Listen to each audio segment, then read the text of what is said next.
Illusion transfixed.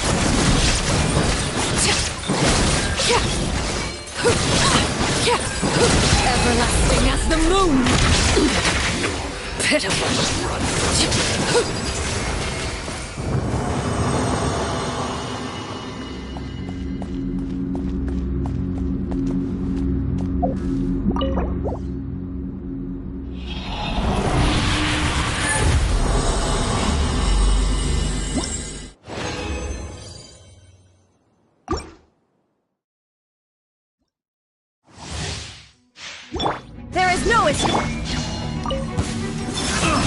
Lashes the moon, laid bare.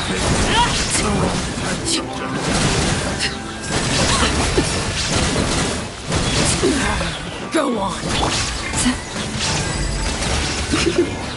Can't run from death.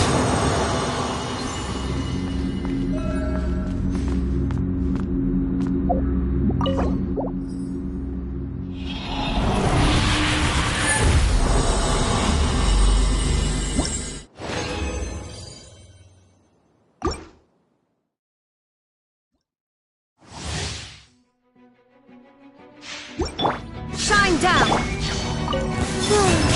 Range into soft.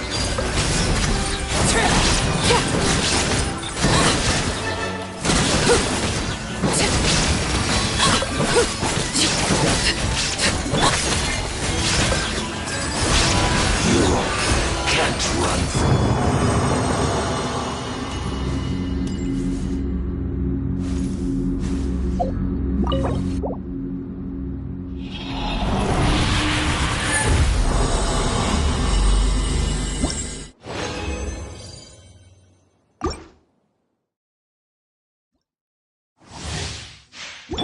Illusion shot!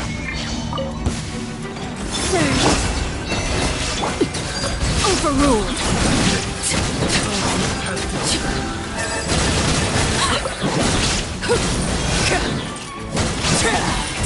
Shine down! Lashes the moon. Can't run.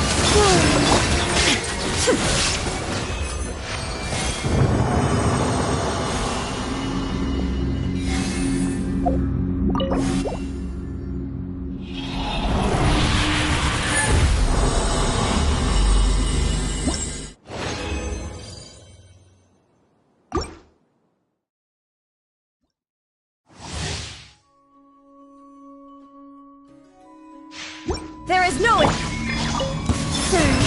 Receive my laid bare.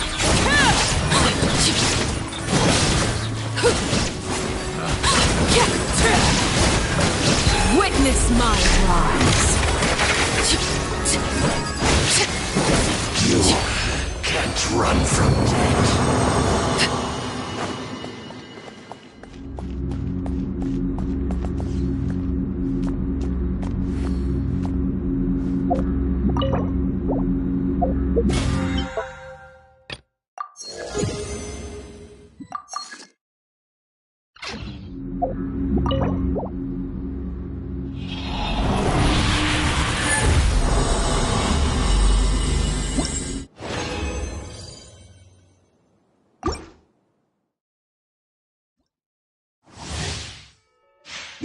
Shine down! Lush as the moon. Overruled! The wrong test subject.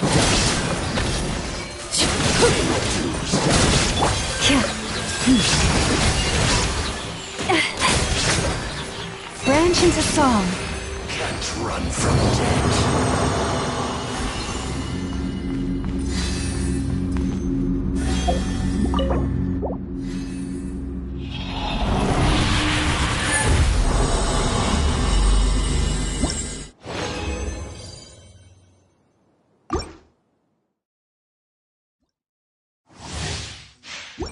There is no escape!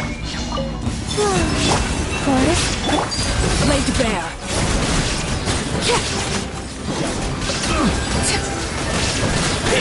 This is where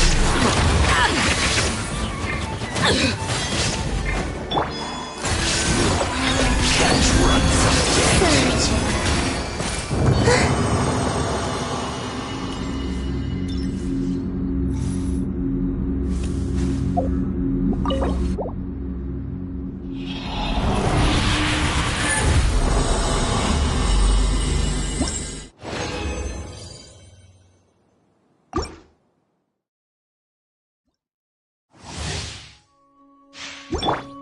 illusion shut!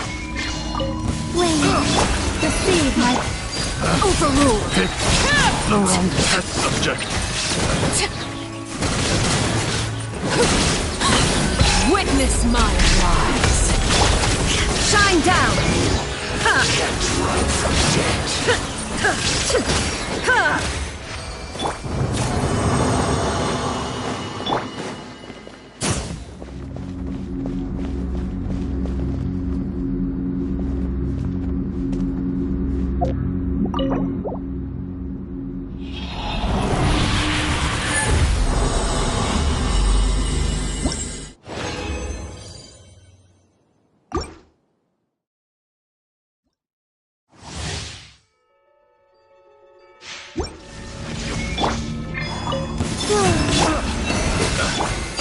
Transfixed!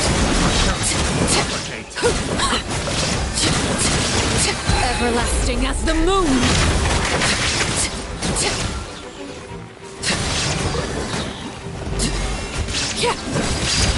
Laid bare! Can't run from death.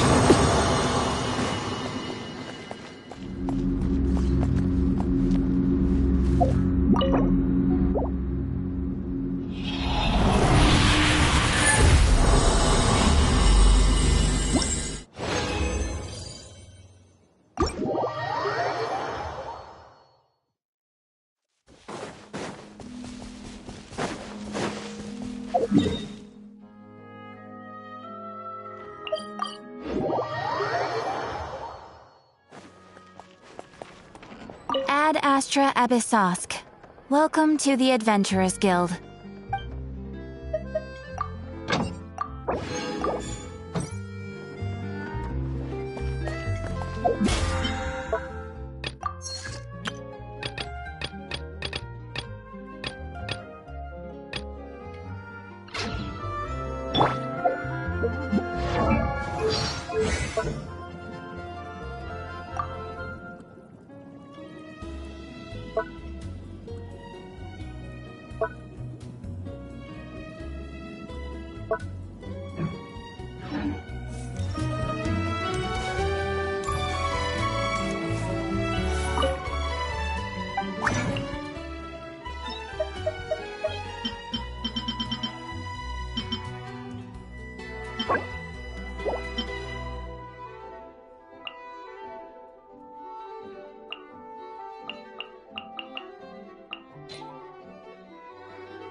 อ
Use of rules authorized.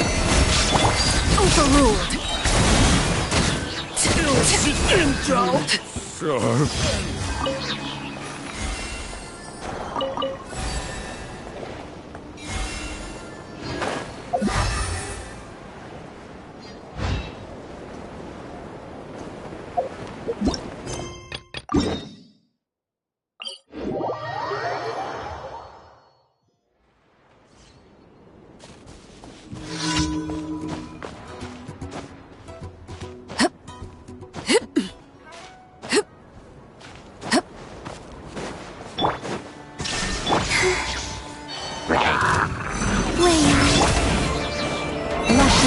Stay your hand.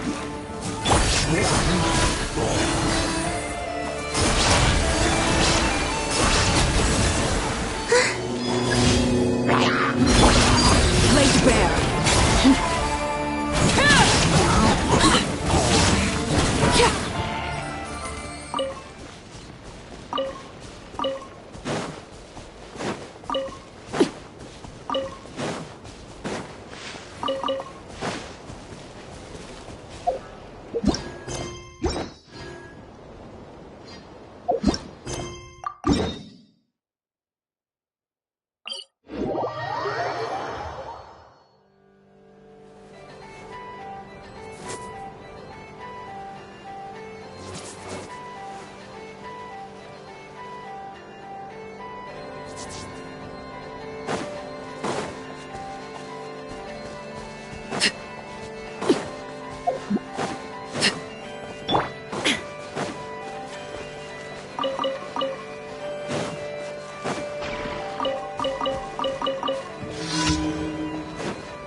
All the world holds dear is but a backdrop of constant motion. I stand before it, alone and unchanging.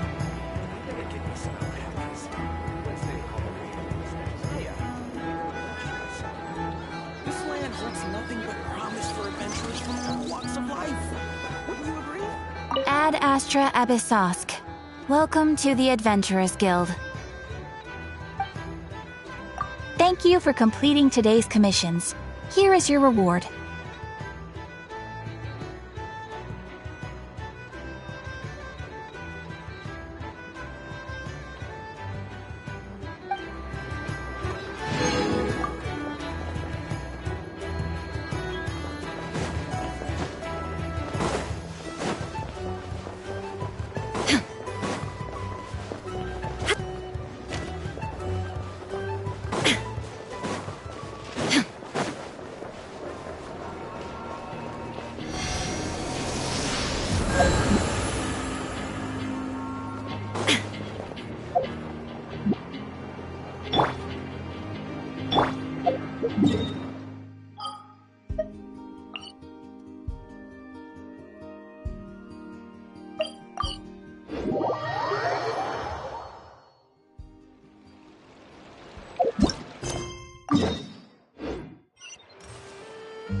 See?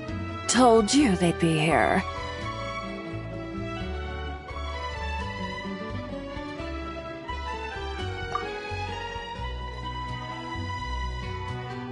Xavier! Oh, and Shiori and Farina too!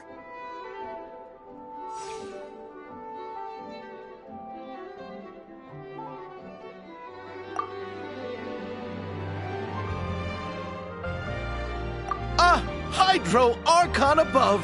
If it isn't my darling camera operator and clapper loader! A very happy Fontanalia festival to you as well!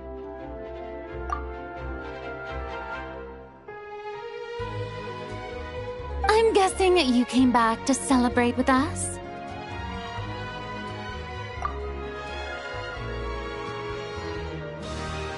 Yep.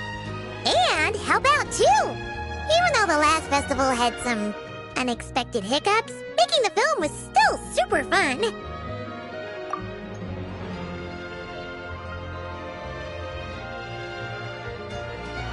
Since you're all here together like this, you must be planning on entering the competition, right?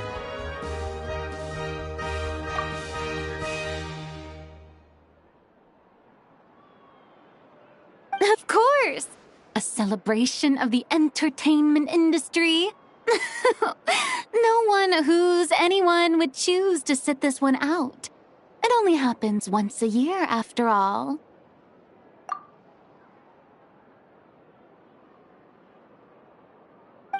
Fontaine Fashion Week might be more my speed, but the film festival brings in a lot of orders and boosts brand recognition, so I wasn't going to miss out either.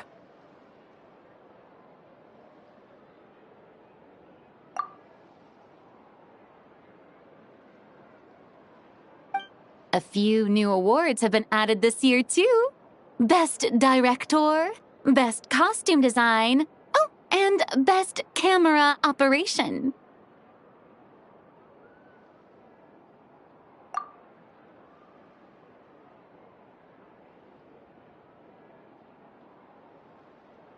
Ooh, sounds like we've got work to do. Come on, tell us! What's Musketeer Pictures film gonna be about?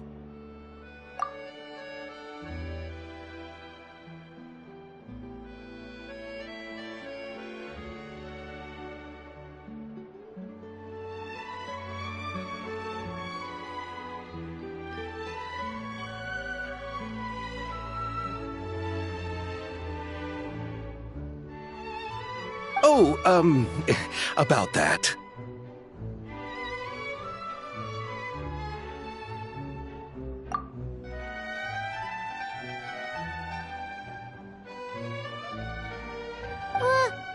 What's wrong, Xavier? What's with that look? Oh, man. You weren't scammed by some shady investor again, were you?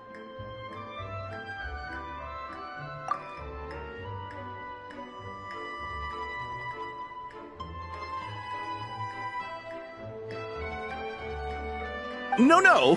Even I'm not naive enough to fall for something like that again.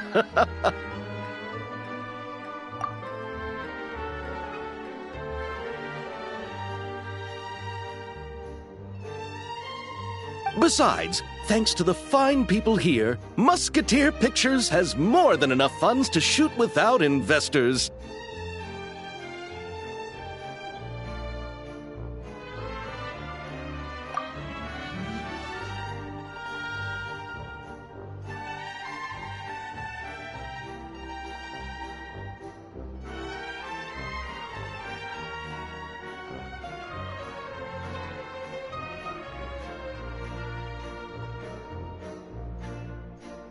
And yet problems persist.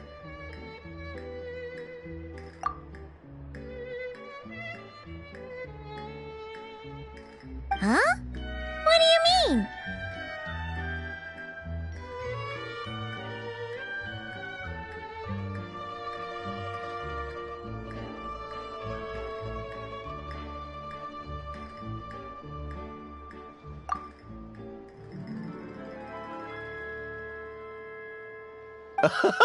Well, we were planning to replicate our past success and shoot a film based on a popular novel.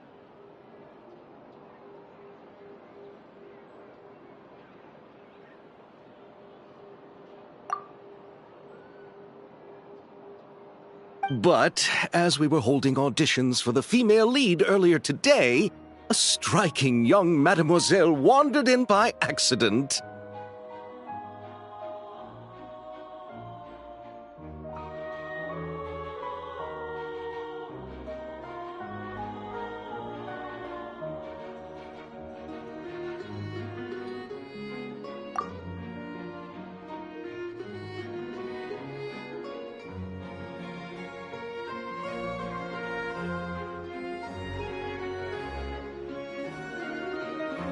Her disposition was simply ethereal. The look in her eyes somewhat melancholic. Oh, I wish you could have been there. The awe I felt can scarcely be put to words.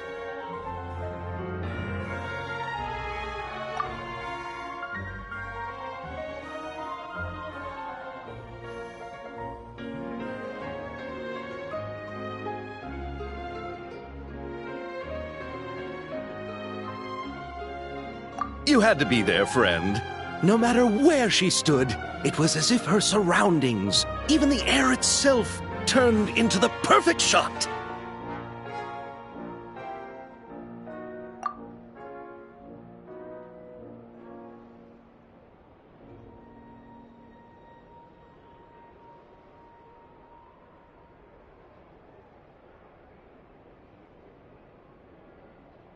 Guess you found your lead actress, then?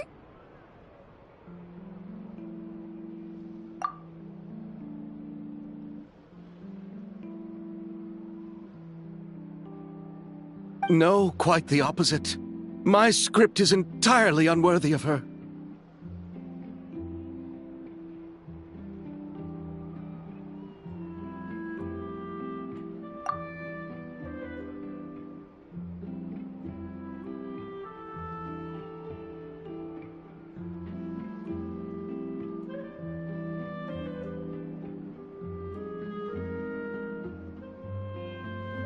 I fear it is. Nevertheless, I couldn't help but approach the mademoiselle to ask about her background and what brought her to Fontaine.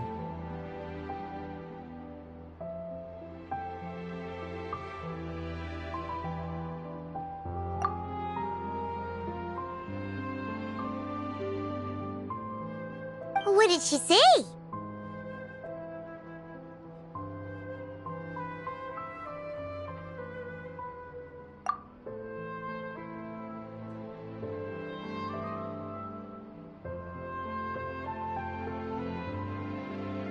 Sadly, she said her best friend was gone. After returning to her own homeland not too long ago, she decided to visit where her friend was from to remember them better.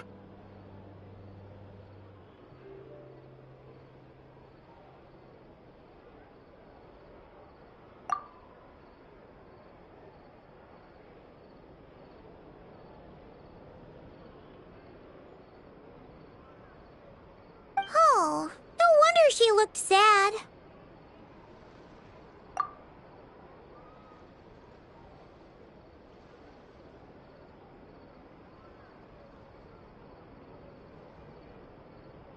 Yes, but that's when it struck me. Why not cast her as the lead in a film centered around her search for this old friend?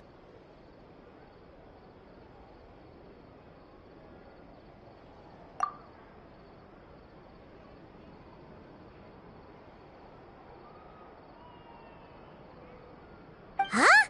You're gonna rewrite the whole script? But is there even enough time? Isn't the prep work super complicated? We might not finish.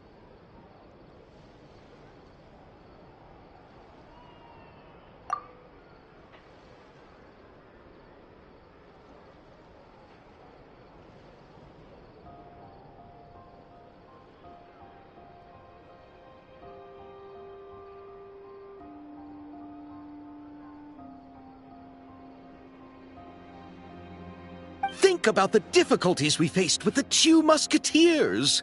We had to start from scratch back then, too. I'd say we're ahead of the game this time.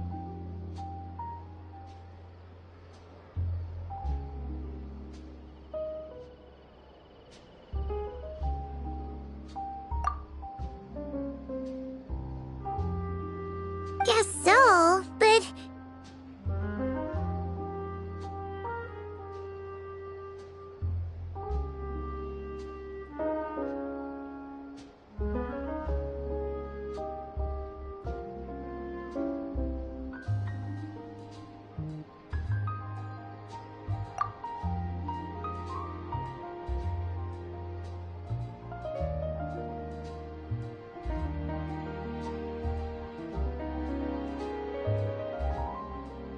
Don't worry, Paimon.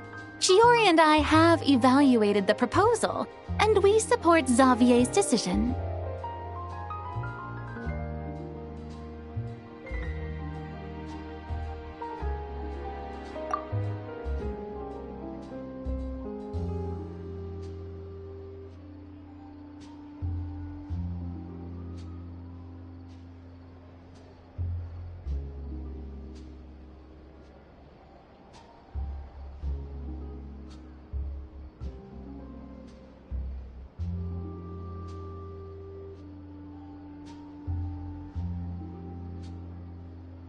I won't really need to start on the costumes until the cast is finalized, so it's not too much extra work for me.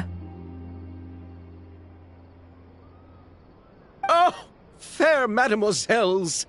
How can I ever thank you?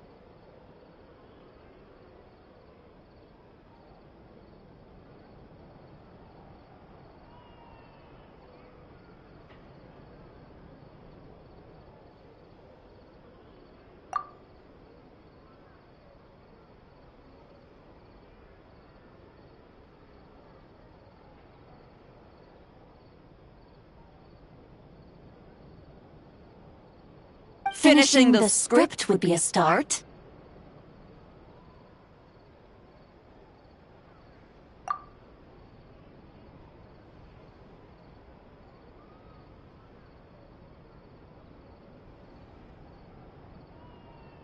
You know, compared to a commercial popcorn flick, I do prefer the idea of shooting a more artistic film.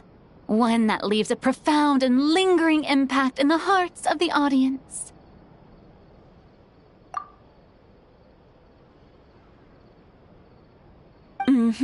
I agree. True trendsetters are the people who dare to go against the grain.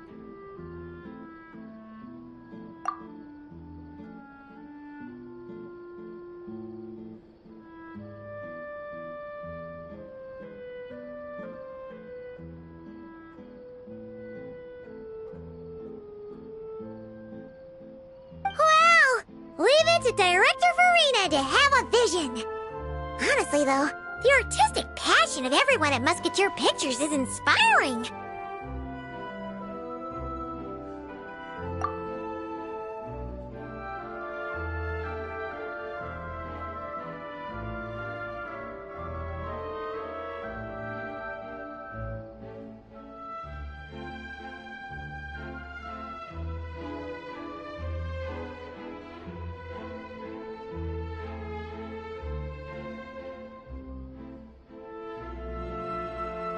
Anyway, now that we've heard so much about this lead actress, Paimon's gotta know who it is!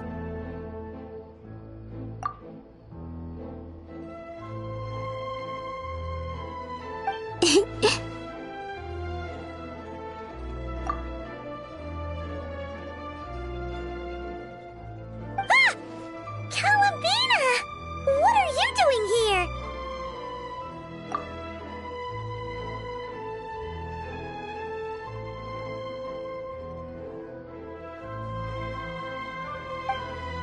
Hello. I was just walking past when I heard you talking about me, so I came over.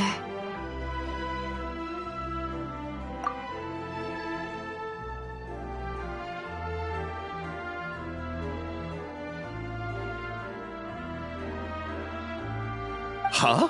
You know Miss Columbina?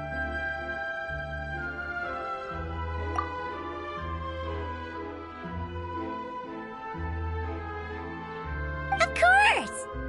Wait a second. Does this mean Columbina is the actress who inspired the whole rewrite?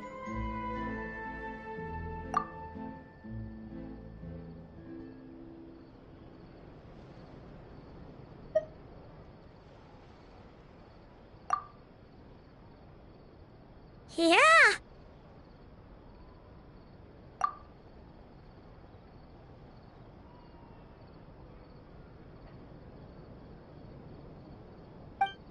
Hmm?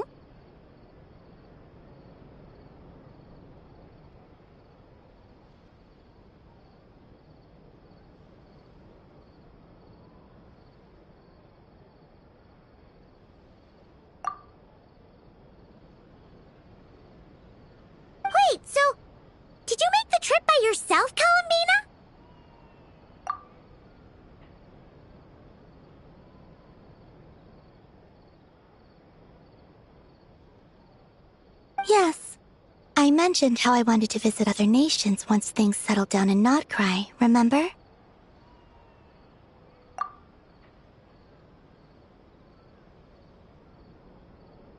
So I went to the curatorium to ask Never for advice. She told me about the film festival in Fontaine and said it might be fun to visit.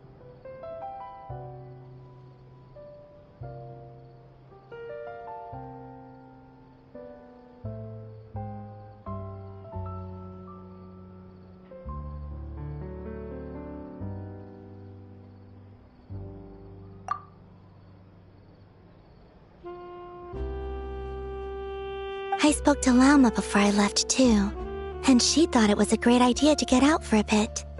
It's just, I received quite different travel advice from the two of them.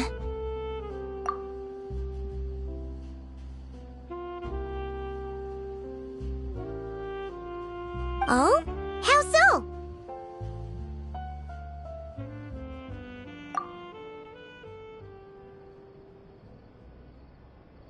Well, Lauma told me to go out and experience new things and make new friends.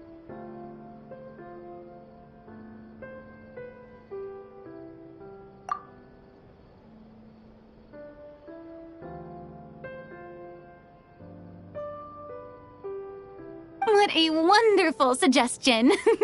That's how a trip should be.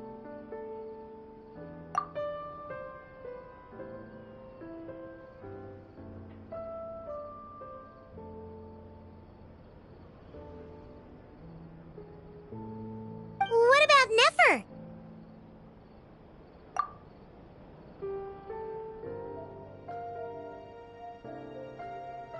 She said, don't trust anyone and don't talk to strangers.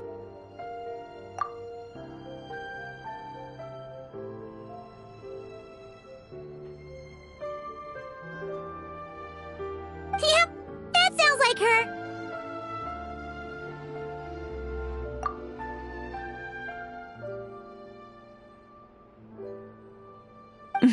I can understand that too. It shows this Nefer cares about you a great deal, Miss Columbina.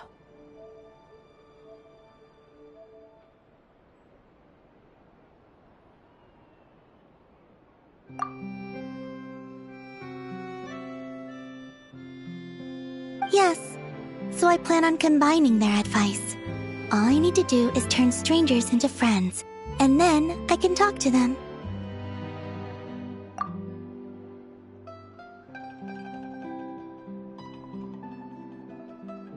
Huh. That kinda makes sense, but also not.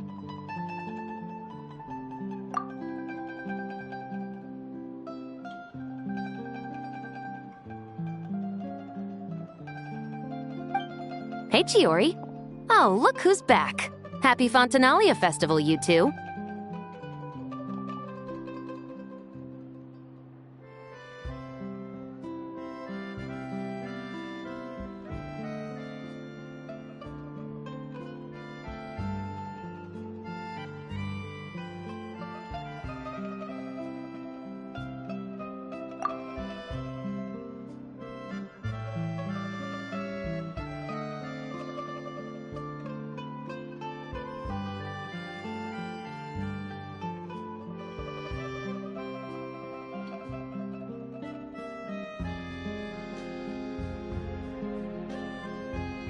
Oh, looks like we have a superstar in our midst. How about an autograph, Big Shot?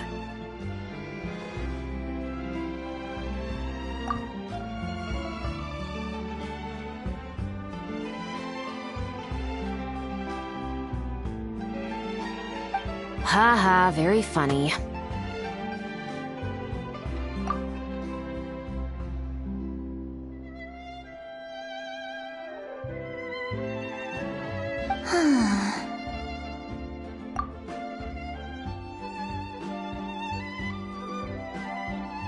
All settled then?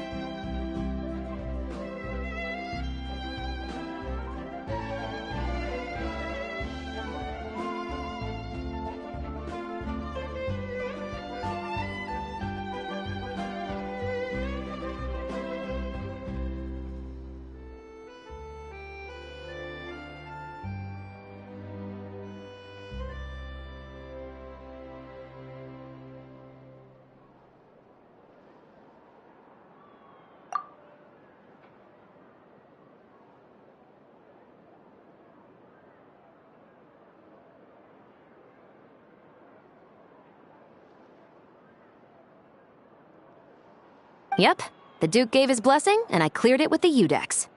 During the festival, inmates with good behavior will get a chance to spend some time on the outside.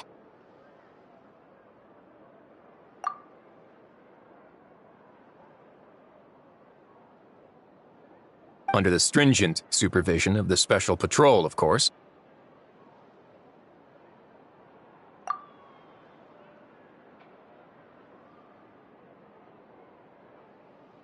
Risley! It's been a while!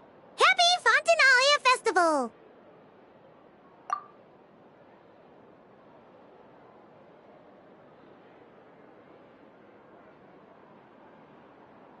Does that mean Veronique and her brother will be at the festival?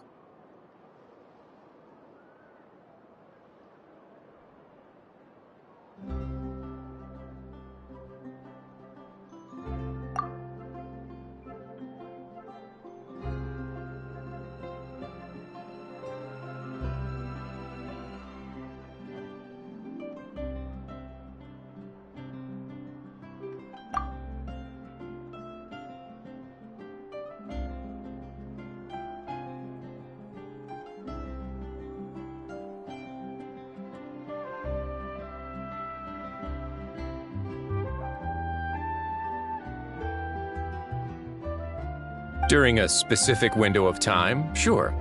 Doesn't hurt to give the inmates something to look forward to. A little sun'll do them some good, I think.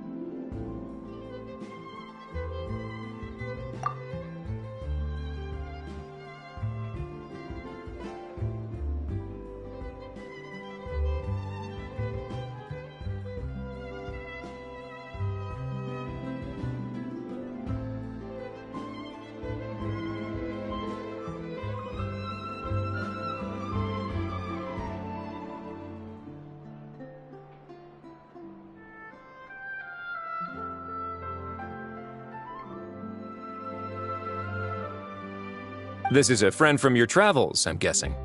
I thought I heard something along those lines.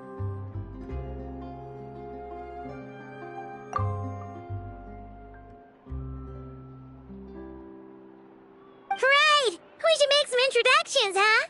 Chevros, Risley, this is Columbina, a friend we met in Nod-Krai.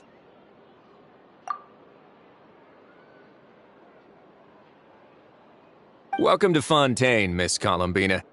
I bet the weather's been quite an adjustment.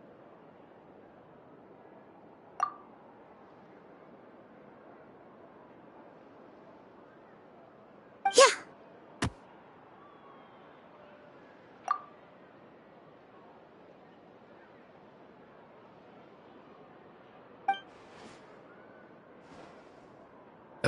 And not the good kind, I take it.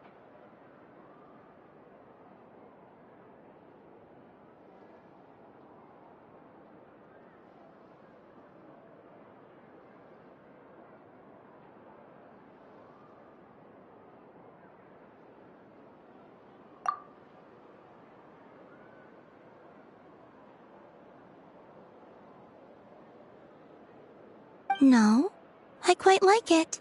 It's a lot warmer than Nod-Krai.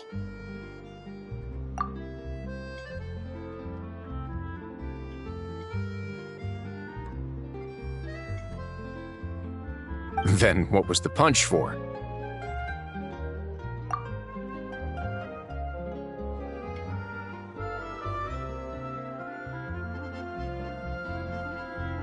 Oh, should I not have done that? The flowers that bloom here are so vibrant, and the people are so kind. I just wanted to become friends as fast as possible.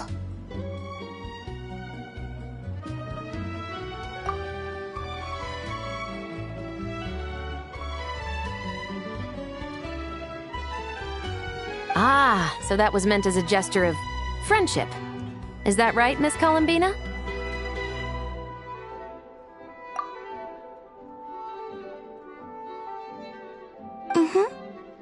Isn't that what friends do?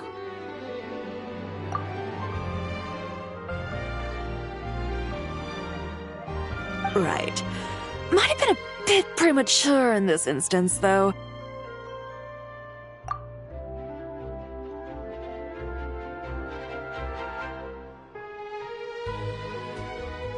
friend here is quite the character.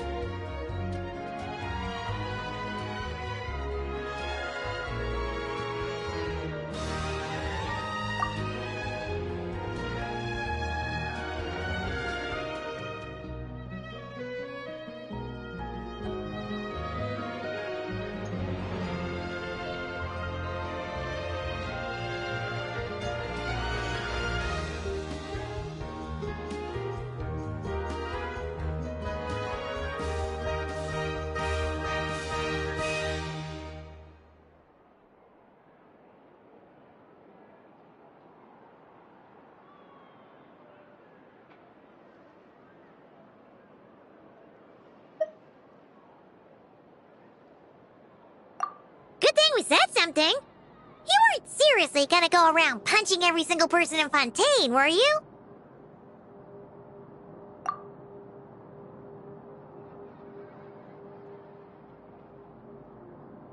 No, just the ones I wanted to be friends with.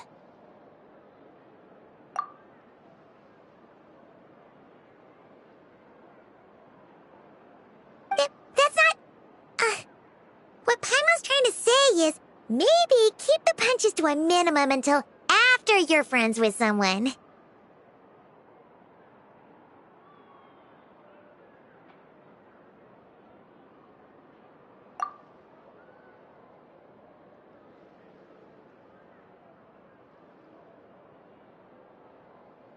If you say so.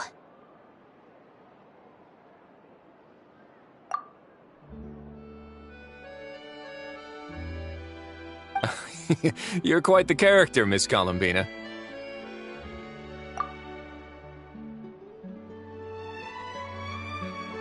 So, are we friends?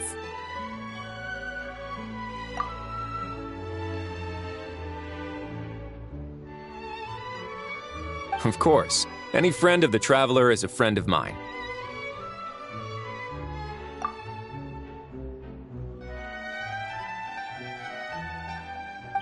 Yeah.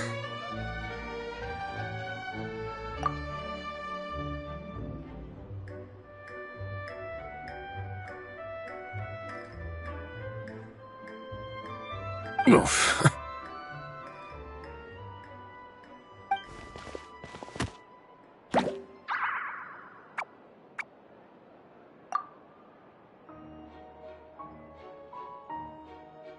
When it comes to friends, you sure know how to pick 'em.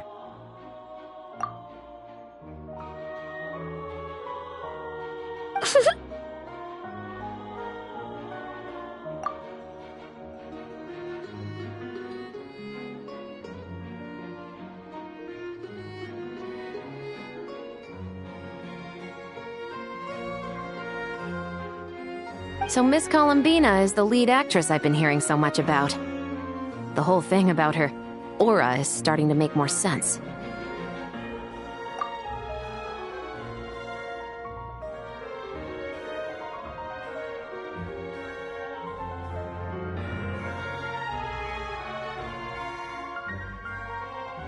You gonna be part of the film this time too, Shivers?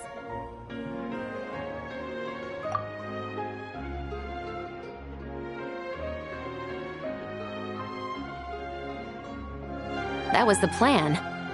But now that Mr. Xavier has changed the direction, I don't think I'm in quite as many scenes.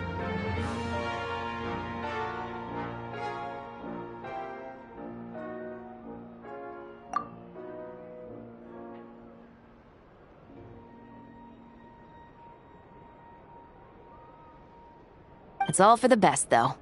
A different crew asked me to help consult on some of their musket work.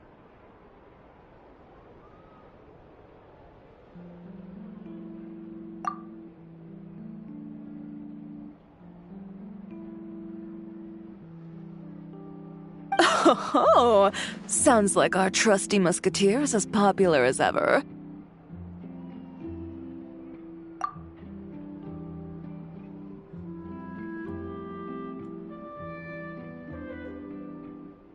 I'm just going where I'm needed. I'm more than willing to help with whatever this production needs as well.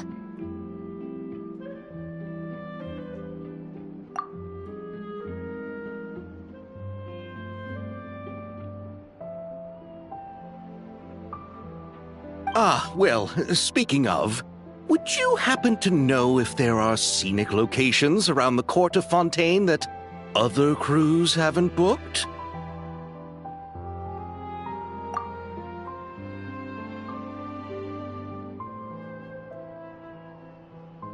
The festival's pretty popular this year, so there's not a lot left. You might just have to talk it over with the other productions and see if they'll let you squeeze in here and there.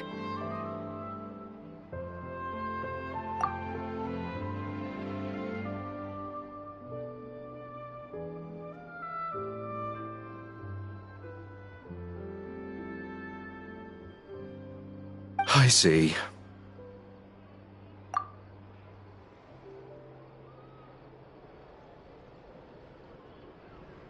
Having trouble finding a filming location?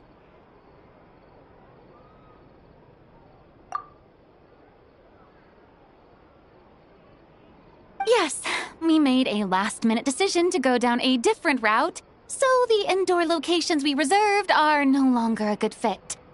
And it looks like all of the best outdoor spots have been taken.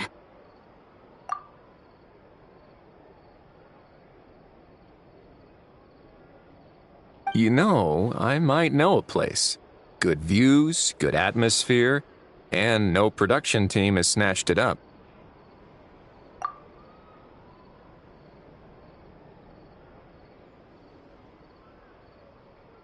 That sounds perfect! Where is it?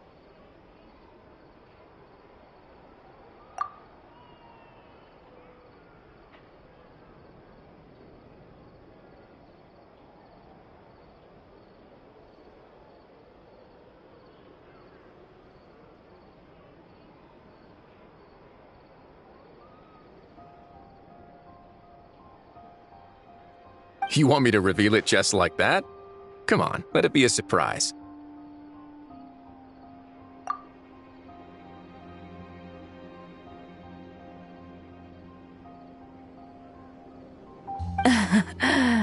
As much as that sounds riveting, I think we should divide and conquer.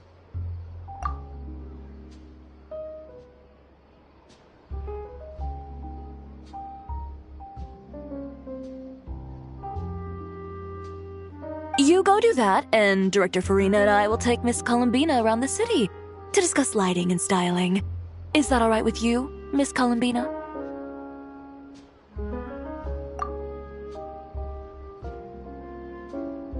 Traveler?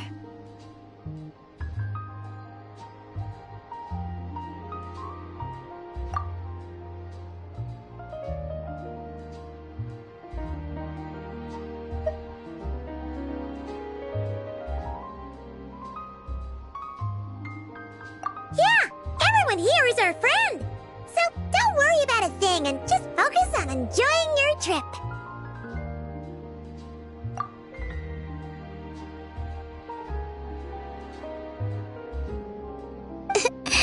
Okay.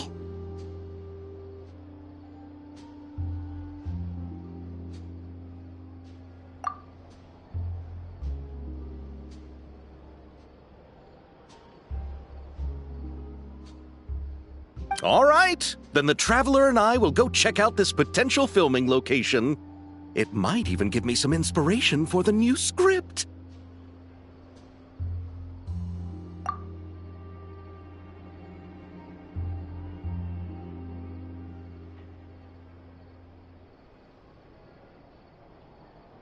I'll leave this to the Duke then. Until later, everyone. Maybe we'll run into each other on set.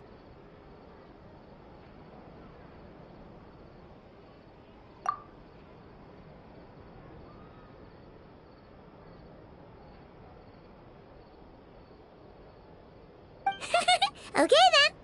Lead the way, Risley! Paimon's not built for suspense. Let's get this show on the road!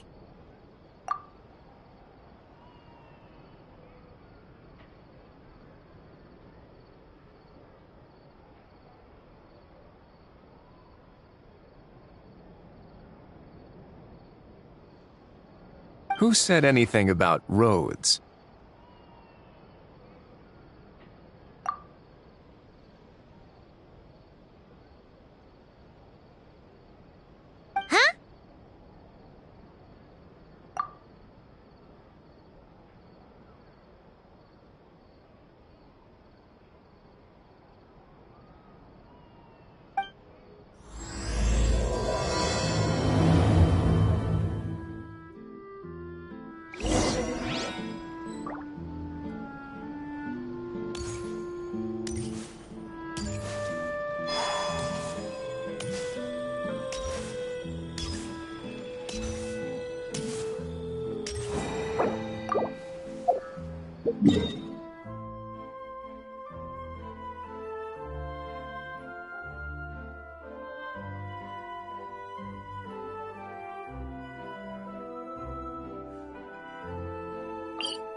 It'd make quite the grand backdrop for a film, don't you think?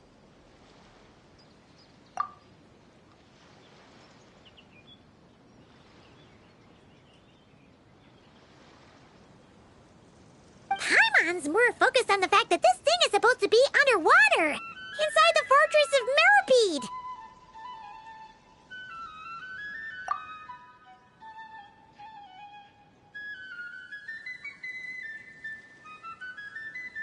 True. And keeping up with the maintenance on a vessel this big is a lot of work. It takes a crazy amount of manpower just to keep it up and running.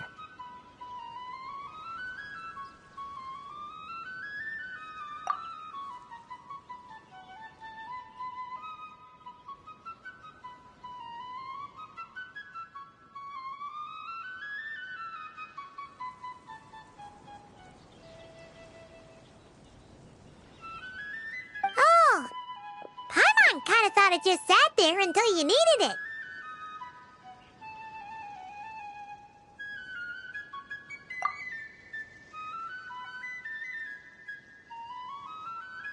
I wish it were that simple. The truth is, the maintenance costs on this thing are substantial, so we decided to rent it out during the festival to earn some extra mora.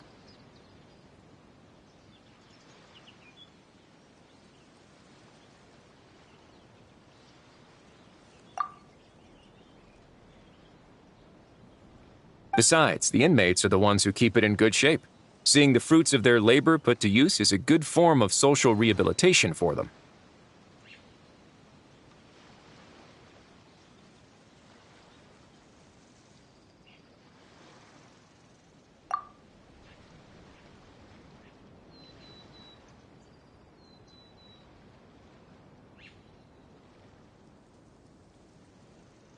Huh! You've really thought this through.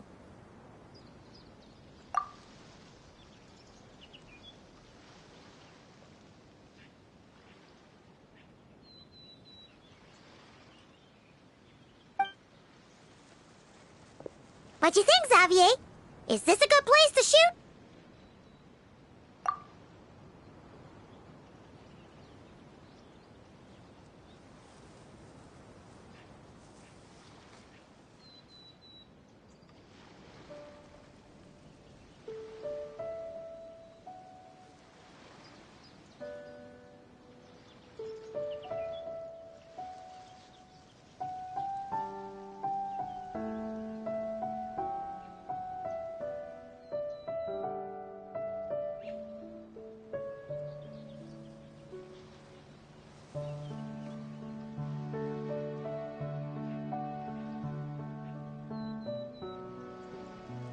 I've got it!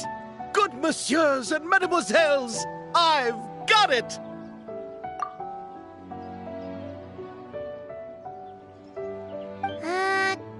Gonna take that as a yes.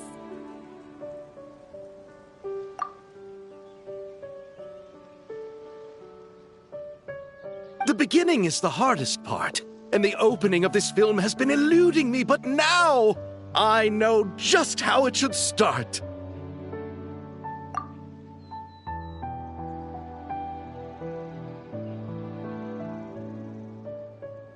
Glad to hear it.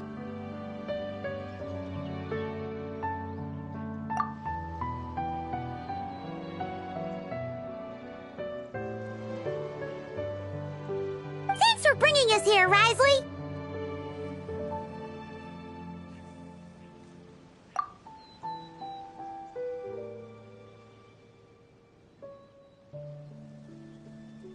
Don't thank me just yet. This isn't quite a done deal.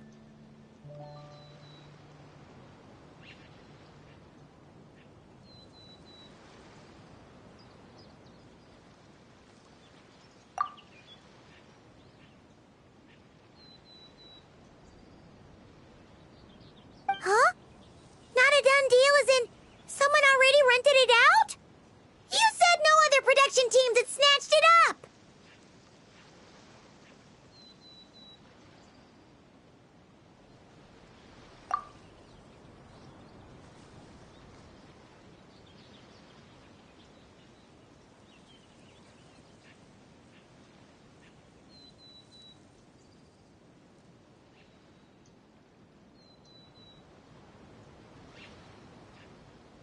This person isn't affiliated with a production team.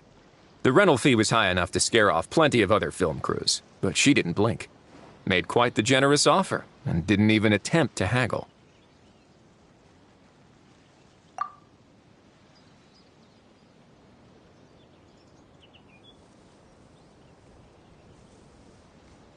Do you know what she plans to use it for? I'd like to at least have a rough idea before going in to negotiate.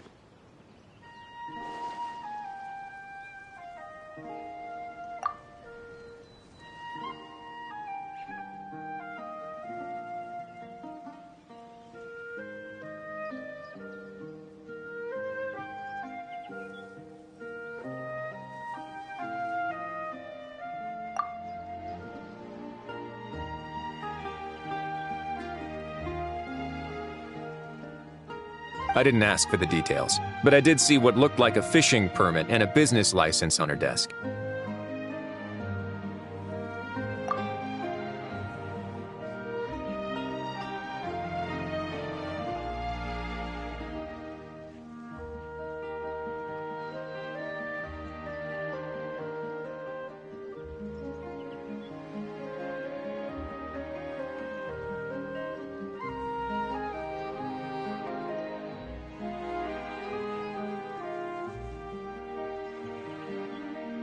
My guess is she's planning on using it for some kind of restaurant or aquarium.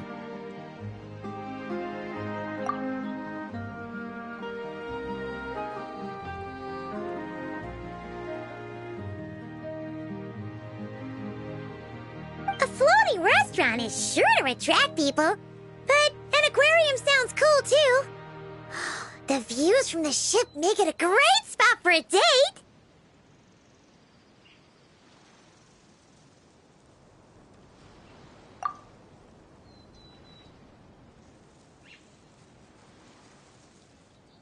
The winglet might not be under my command right now, but it's always nice to see her admired.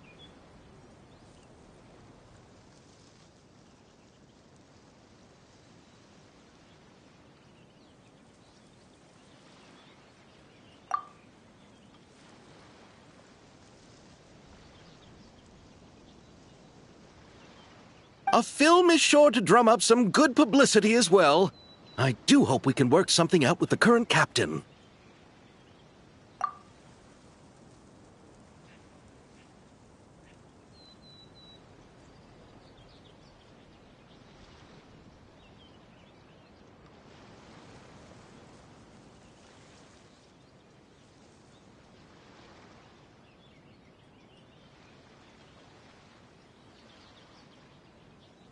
Well, guess we should head over and talk things out then.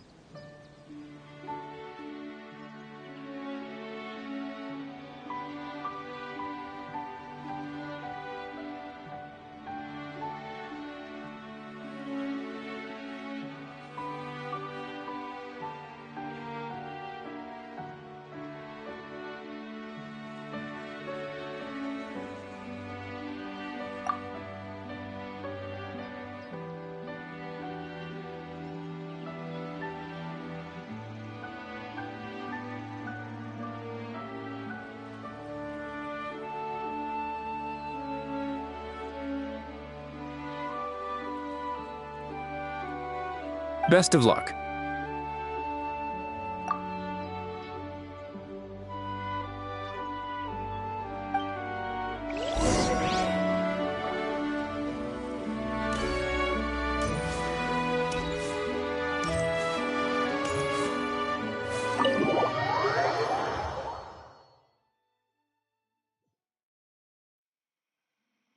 Wow!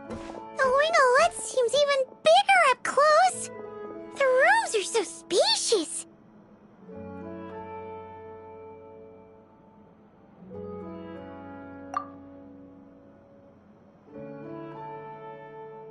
Wonder who rented it out.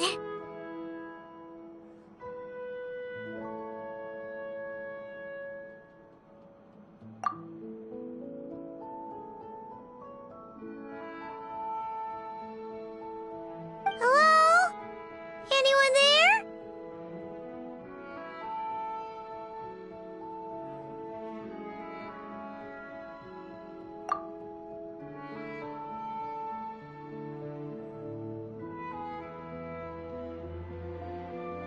Perhaps the captain had business to attend to elsewhere.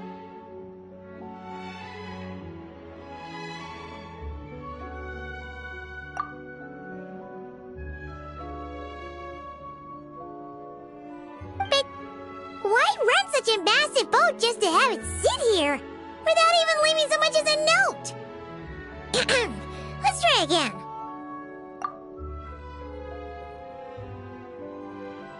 Anyone there? Hello?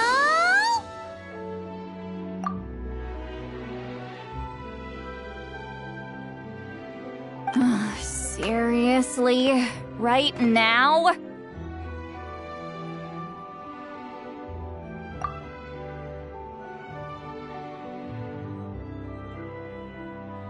What is it gonna take to get some decent sleep around here? Is a nap too much to ask for? Ugh.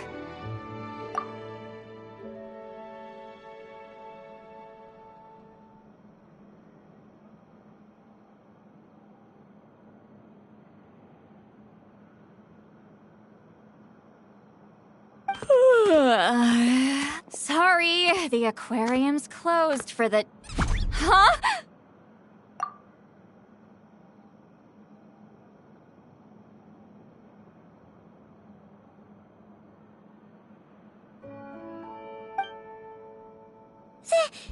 See Lolly?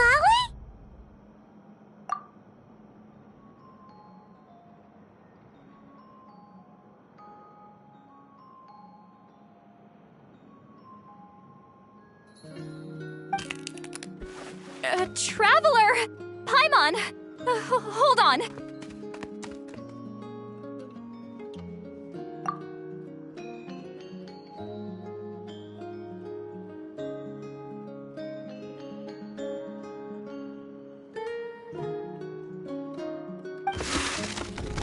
This is just great! How am I gonna go out dressed like this?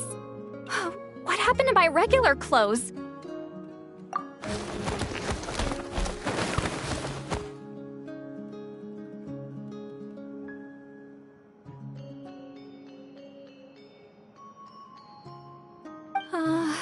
The wash! I put them in the wash after I drank too much and fell into the fountain. Oh, this can't be happening! Am I seriously gonna go out like this?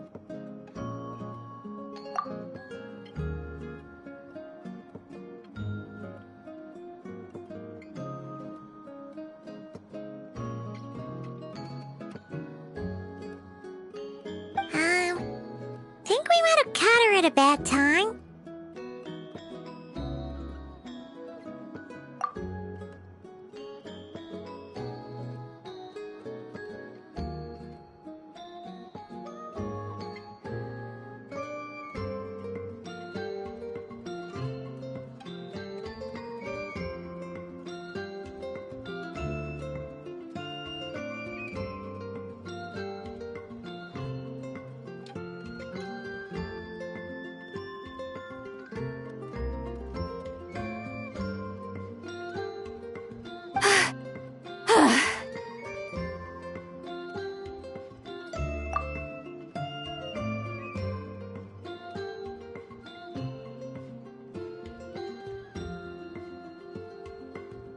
See Lolly!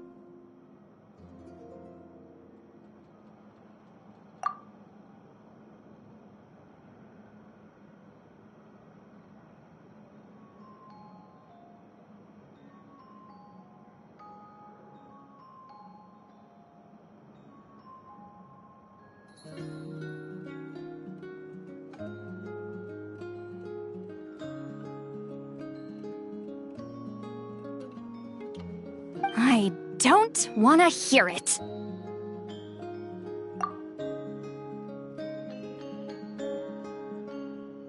Hear what?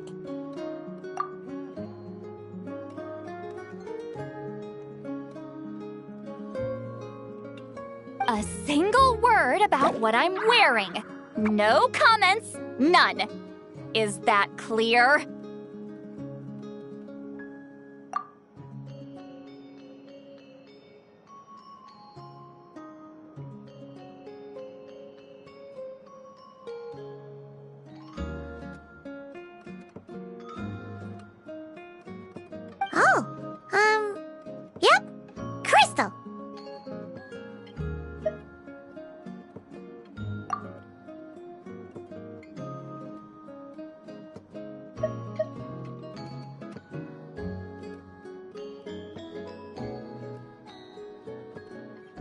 Huh?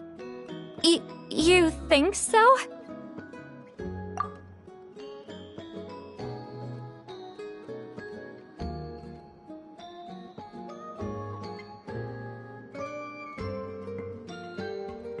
No, wait, I told you not to say anything!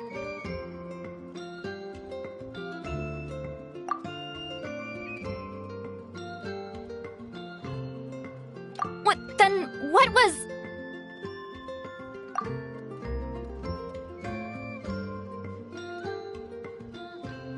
Oh, his thoughts. I heard his thoughts.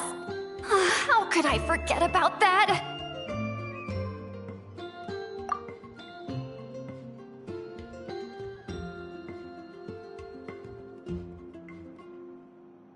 Oh, this is so embarrassing. I seemed a little too pleased to get that compliment, didn't I?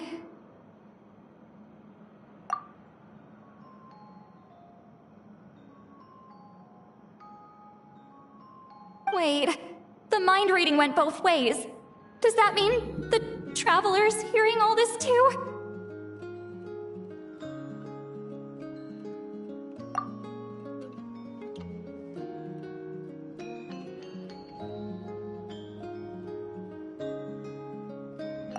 You clearly did!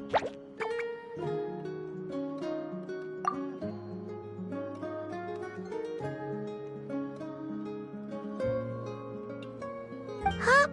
What did we do? Paimon's not following.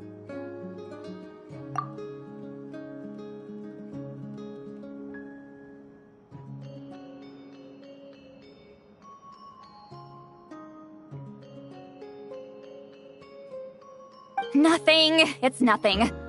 Let's just move on. Did you need something?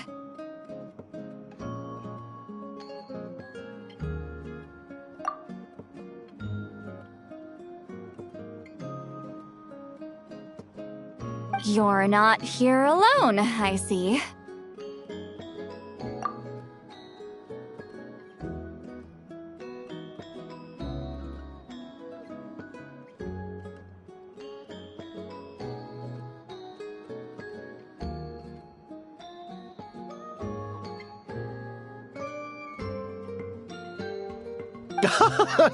Hello, I'm Xavier, a film director and producer from Fontaine.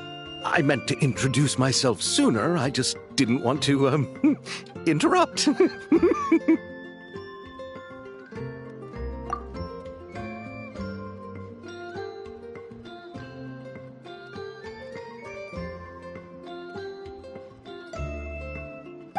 No wonder we ran into each other in Fontaine of all places. You must also be in town for the festival, then.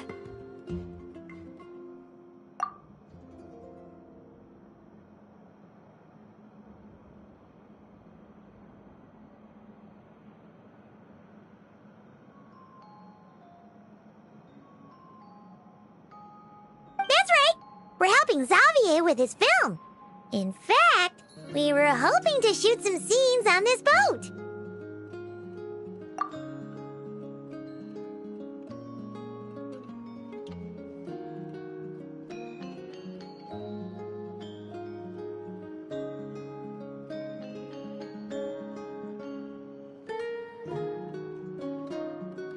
You're the one who rented it out, right, Seed Lolly?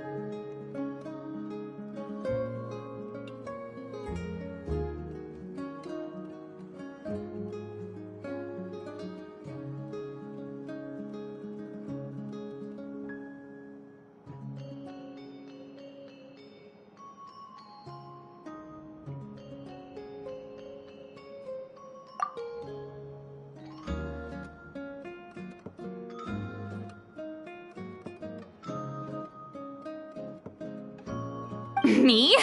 Rent a boat? I wish I had that kind of spare cash floating around. Not to mention the spare time.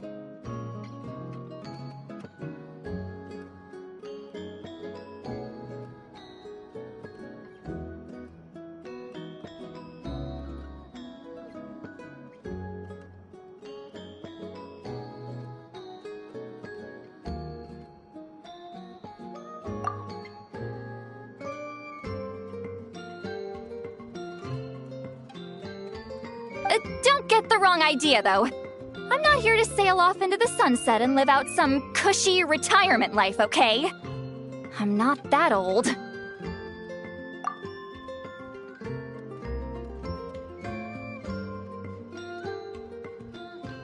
why you dress like... how did you end up staying aboard the Winglet?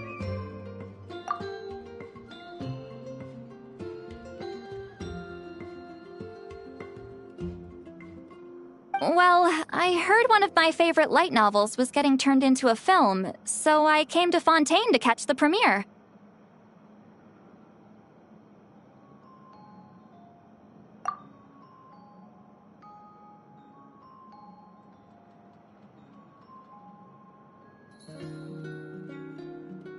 Originally, I booked a room near the Opera Epiclese, but I'm quite particular about where I sleep these days.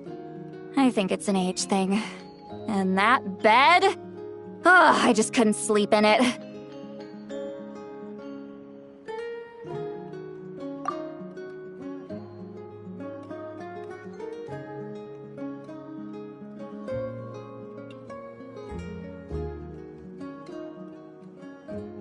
I tried to find a different hotel, but with the festival, everything was completely booked.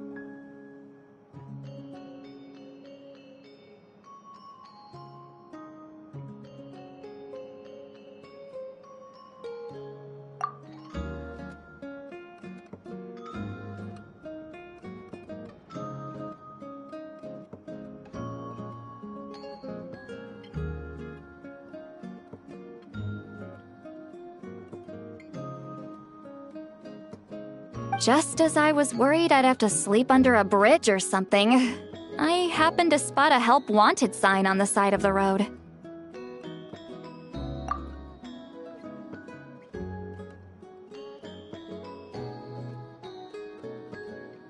Oh, so you're here to take care of the boat?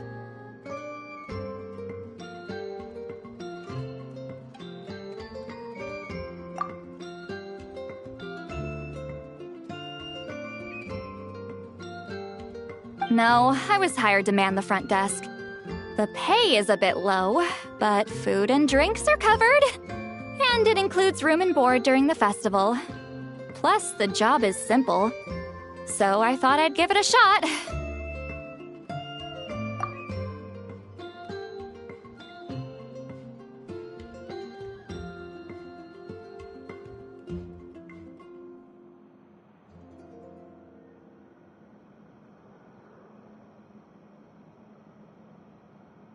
Wow! They actually thought you'd be a good fit, huh?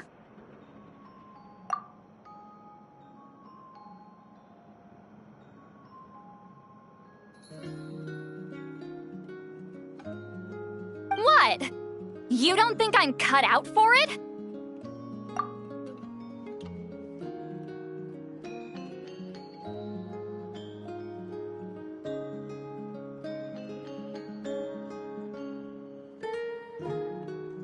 All I have to do is tell people the aquarium isn't open yet. Other than that, I'm free to do whatever I want. It's a pretty sweet gig.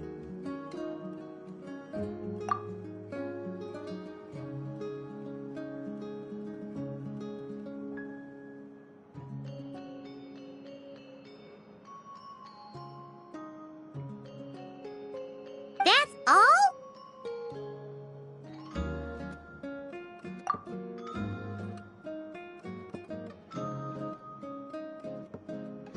Yeah, I was also kinda shocked. But it's not a lie. Head downstairs and see for yourselves. There's nothing but empty tanks. Not a marine animal in sight.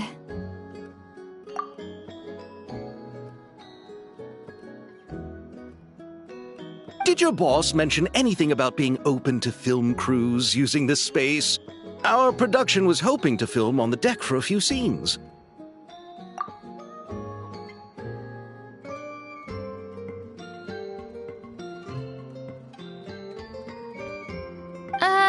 No.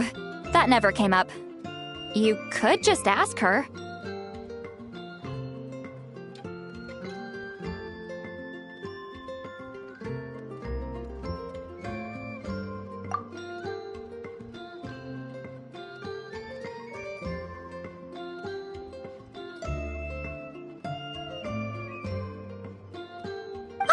She's around? What kind of person is she? We should know what we're heading into.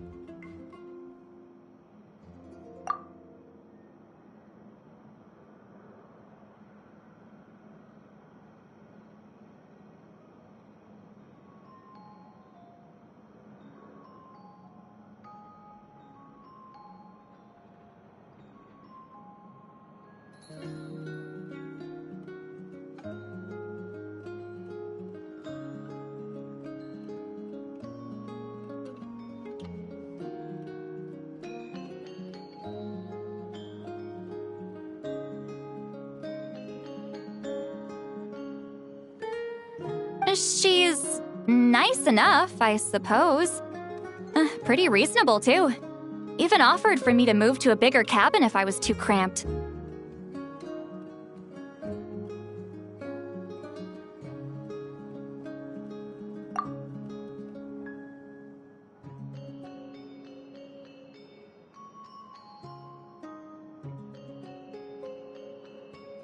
Back at the Masters of the Nightwind, I'm used to being the one giving orders.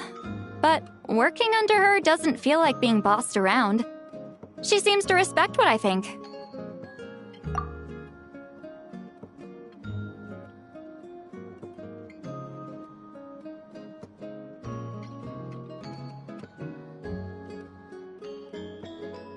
Wow, she sounds like a great boss.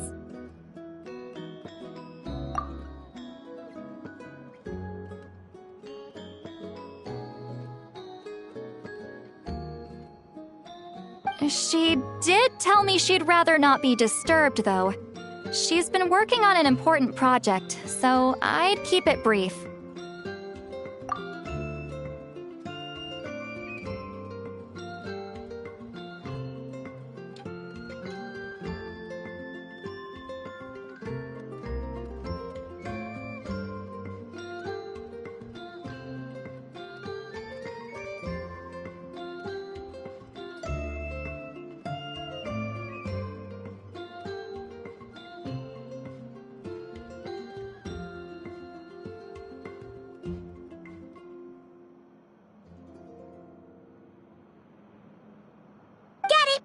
Thanks for the heads up.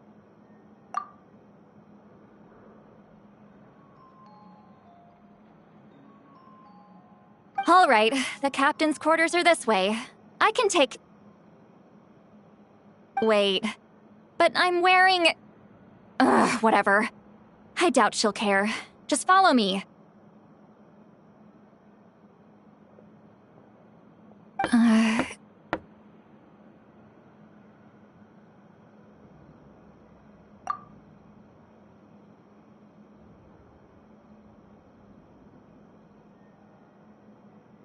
Miss Gyotan? These visitors were hoping to ask you about something.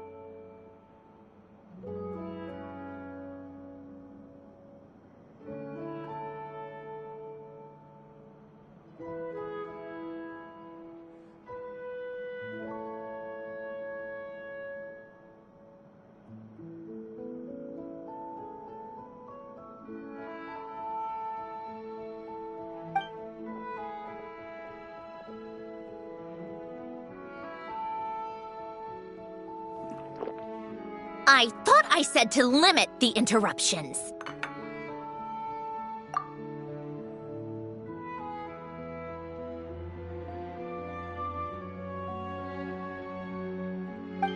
Just tell them the aquarium is still...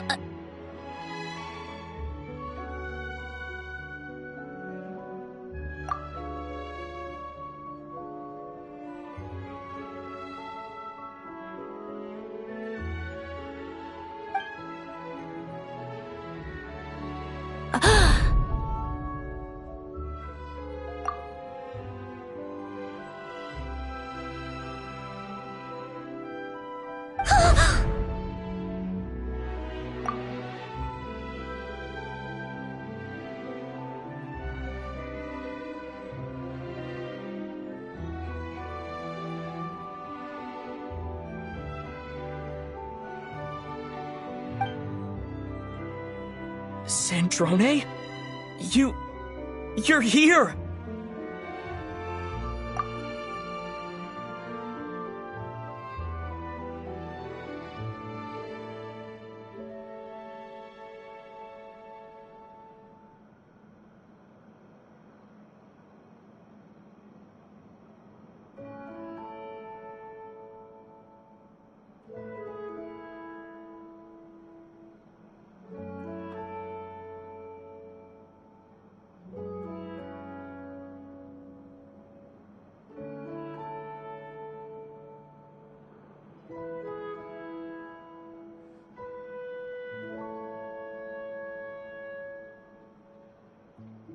Huh? You know each other?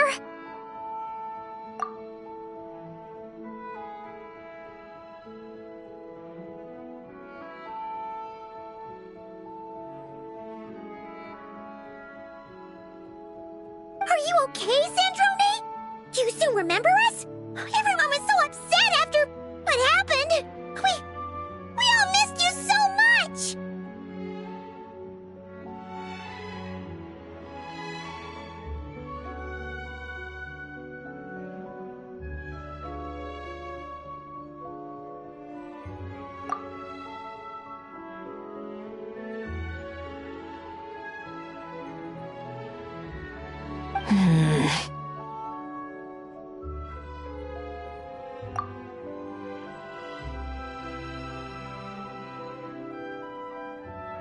Miss Seat Lolly, why don't you escort this gentleman to the reception area for a cup of tea?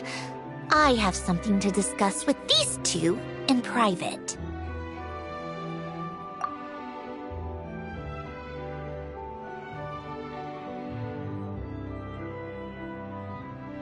Ah, I see. Right this way, Mr. Xavier.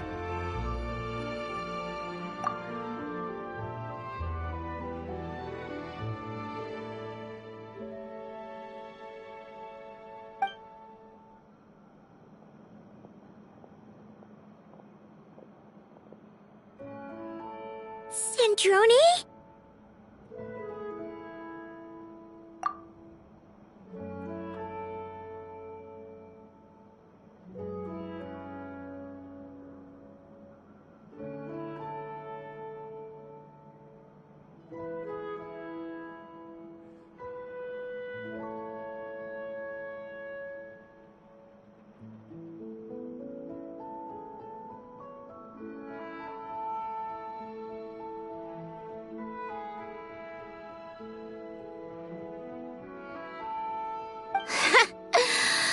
I really can't go anywhere without running into you two, can I?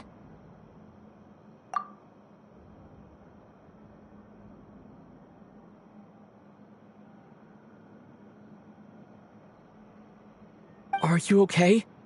During the battle, your core... It was...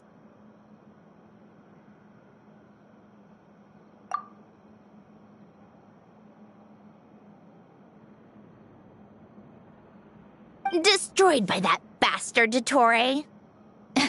That's right. But as you can see, I'm fine now. No major issues. Or at least, there shouldn't be.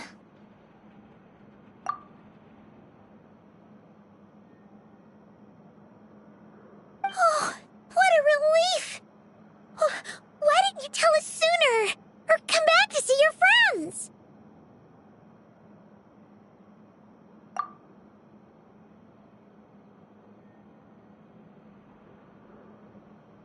Now that I have the chance, I just want to say...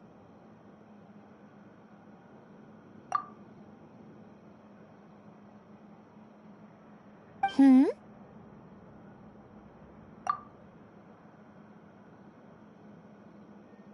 Thank you for saving me.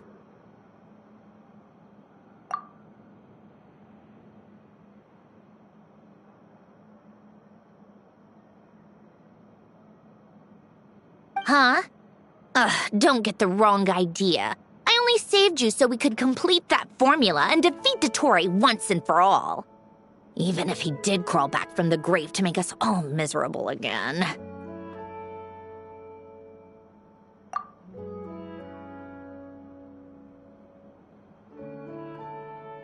That doesn't matter. You're still a hero.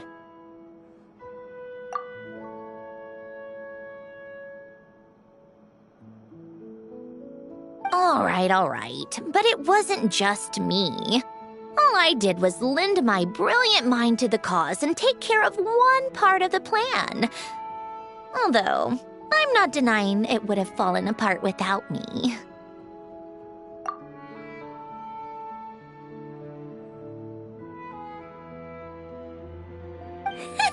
You got that right! You're amazing!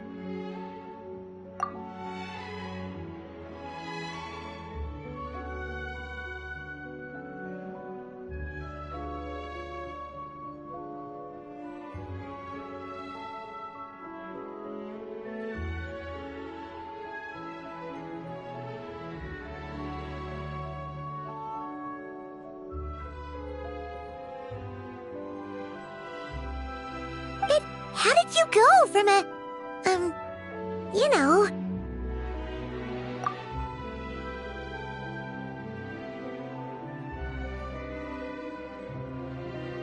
From a lifeless pile of scrap to looking like this?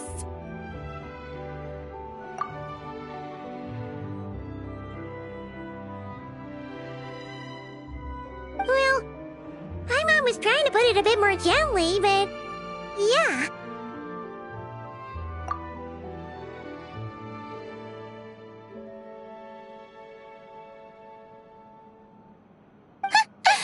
Where do I even start?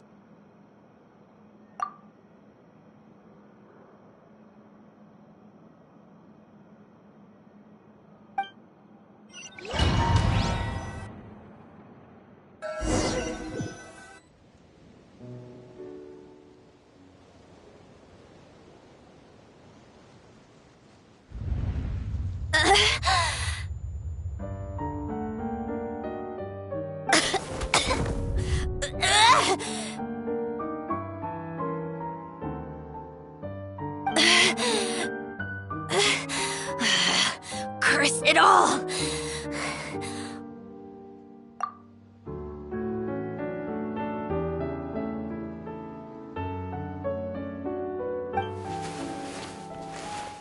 Where am I?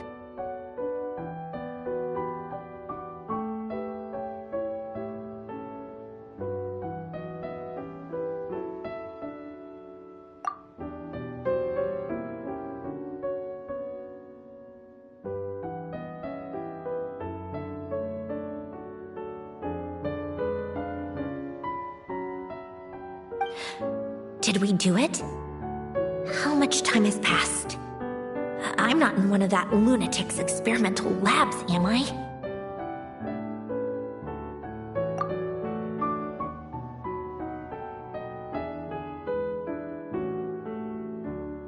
Wait. Fontanian decor. Books from the Research Institute. Phew. One thing at a time. Initiate self-diagnostics.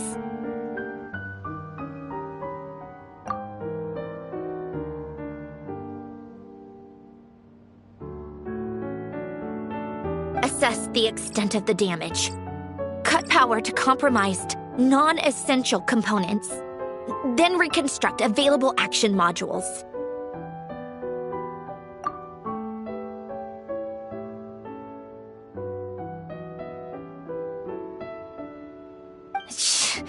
Severe damage to the core. Dottore, you bastard.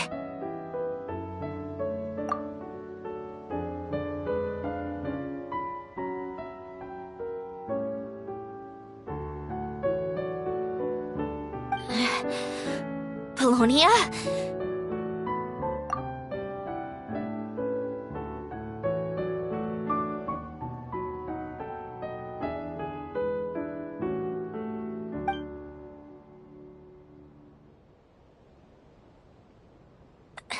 Polonia, wake up! Activate!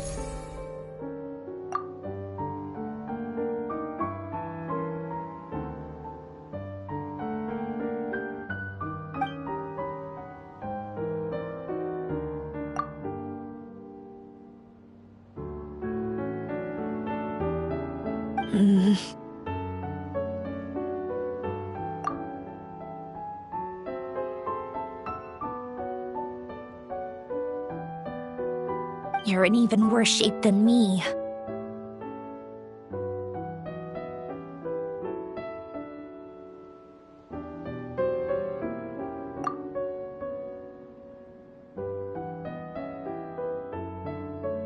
Internal gears and energy circuits are barely intact. Extreme damage to the core, just like me. Rebooting is off the table.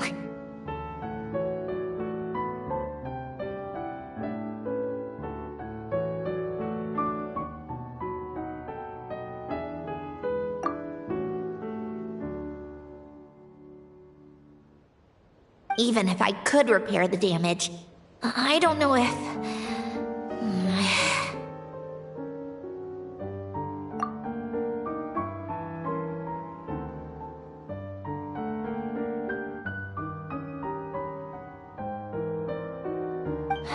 You used up all your critical energy in those final moments, didn't you? To protect the core of that guy in the hat, and the numerological array.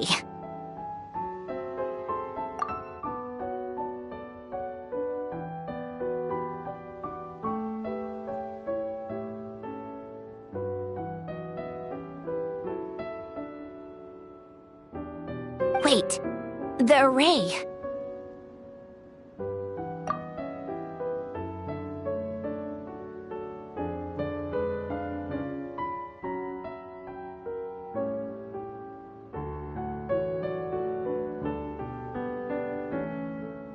Yes! The prototype is still here. But can I even run it in this state?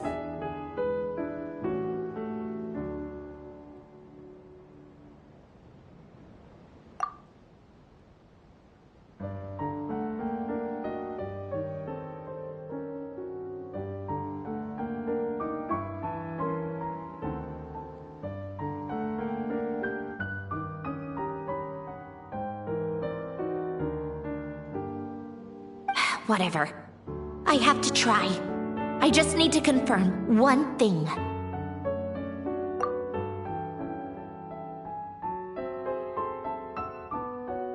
Activate the numerological array. Connect the computing core to my body.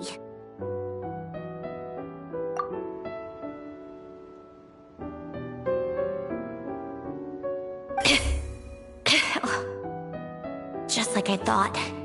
It needs too much computing power.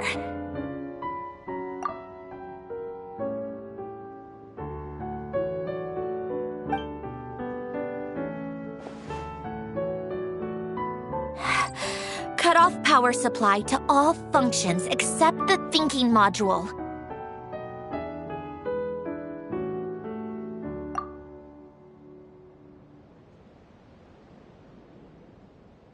Please.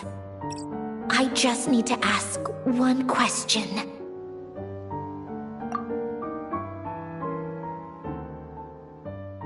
Initiate query regarding the 3 Moon Sisters. How many living moon goddesses are there in possession of the Trilunar Authority?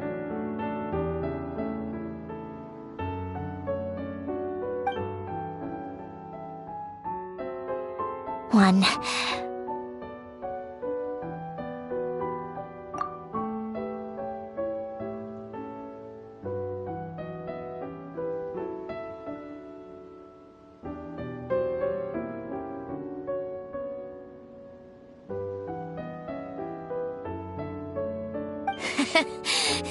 It worked. You did it, Columbina. You made it back.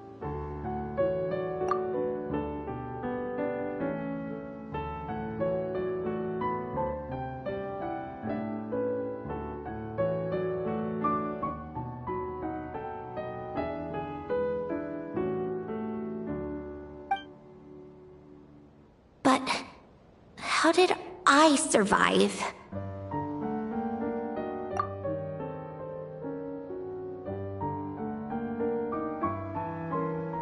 The self-diagnostics showed damage severe enough to shut me down for good. triggered the reboot.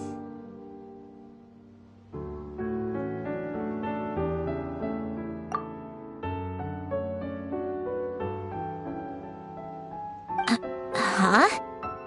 A built-in message, only visible after a core reboot.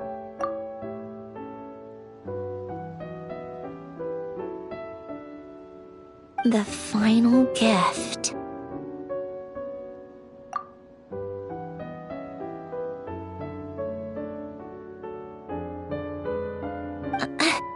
Lynn, were you the one who gave me the second chance?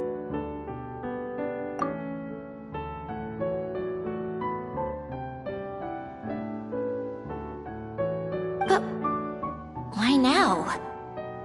What activated it?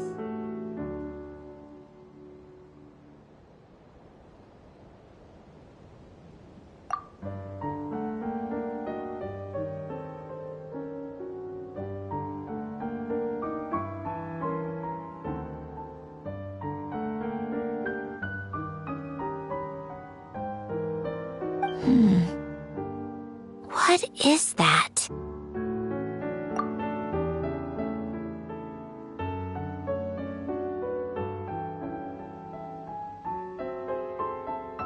A vision? Wait, no. It's a stellar linchpin?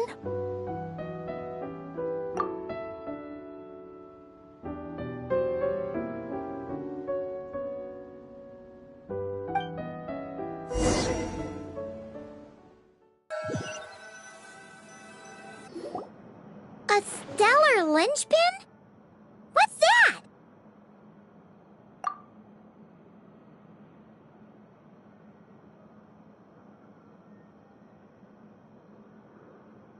You can think of it as a rare kind of vision. As for what causes one to manifest, well, that's still unknown.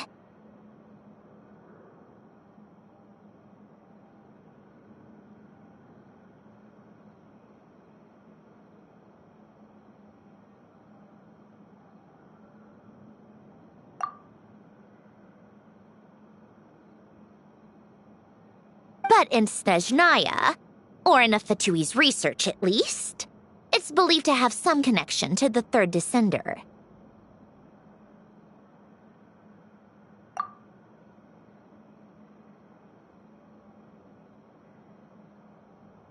The third descender? We knew his remains were used to create the Gnosis, but this is the first we're hearing about a stellar linchpin.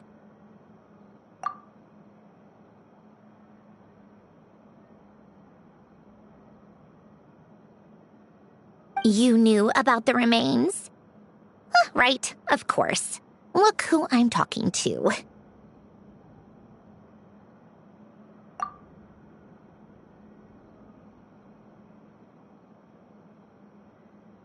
Yes, the heavenly principles used the remains of the third descender to create the seven Gnosis as a means to consolidate the Archon system.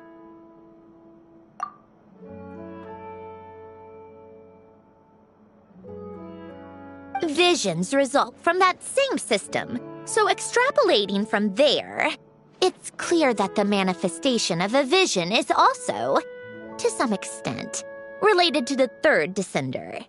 Still following?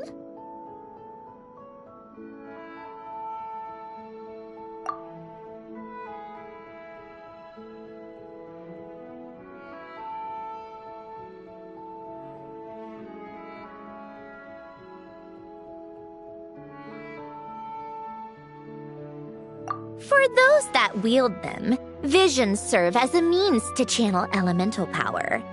The same is true of stellar linchpins.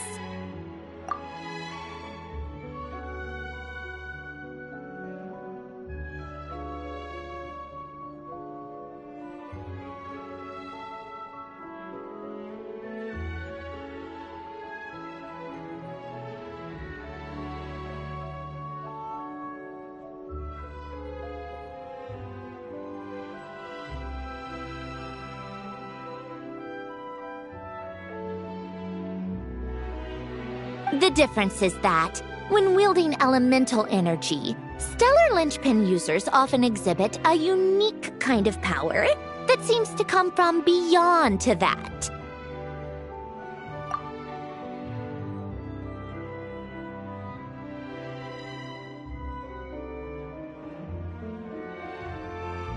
It's believed that, when a stellar linchpin manifests, impurities from the remains of the third descender get fixed in place.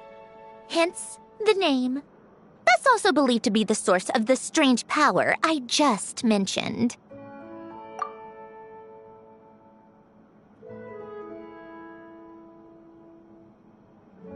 We've heard that visions can appear when someone has a really strong wish or desire.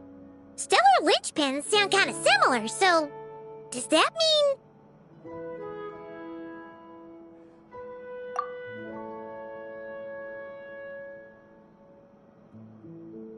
Huh?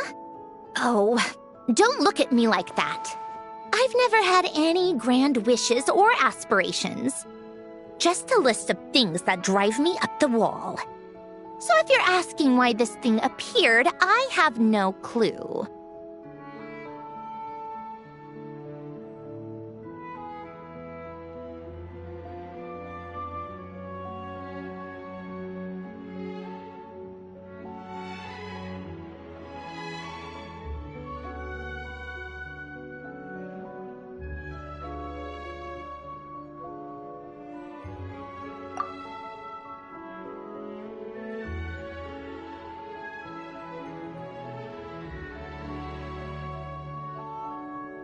All I know is that, without it, the gift Elen left me, this built-in second chance, never would have triggered.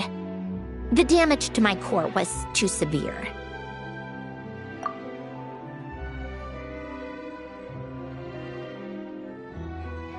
But thanks to the stellar linchpin's manifestation, it did trigger, and after my core rebooted, I was able to repair the damage to my body.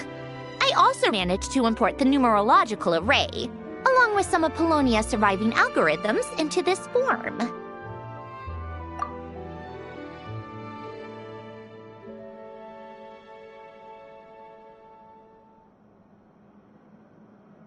Wait, does that mean Polonia is...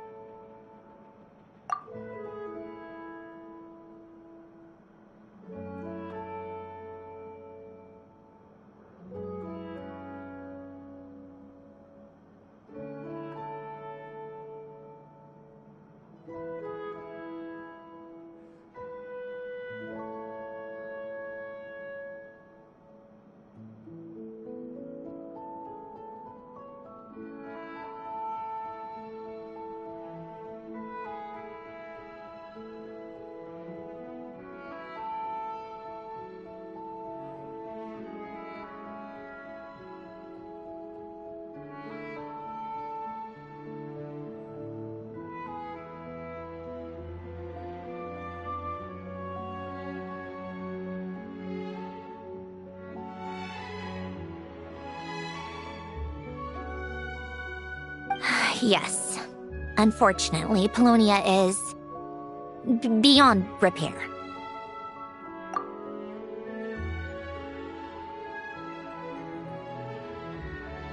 Oh, we're so sorry to hear that.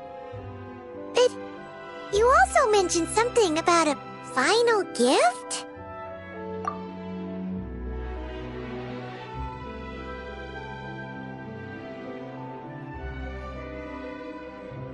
Yes. Elen often spoke to me about wishes and desires when he was alive.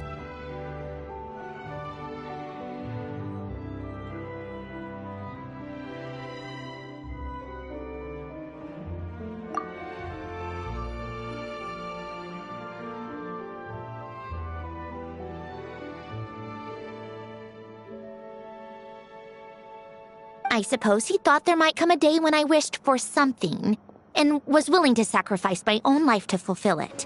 So he left me a chance to start over.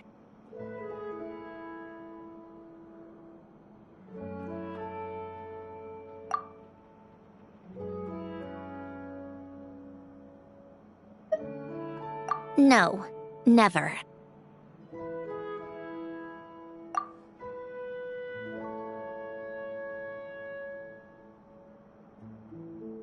Alen once said I was his proudest masterpiece. That might sound boastful coming from me, but it's also an undeniable fact.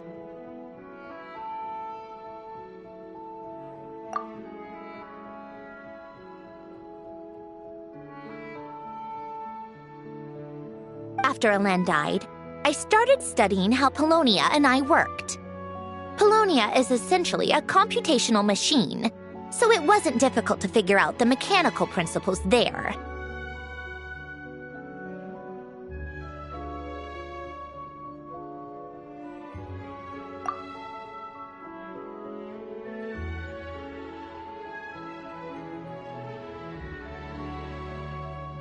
But when it came to my own structure, that's when Alen, the Lord Artificer's true greatness, struck me once again.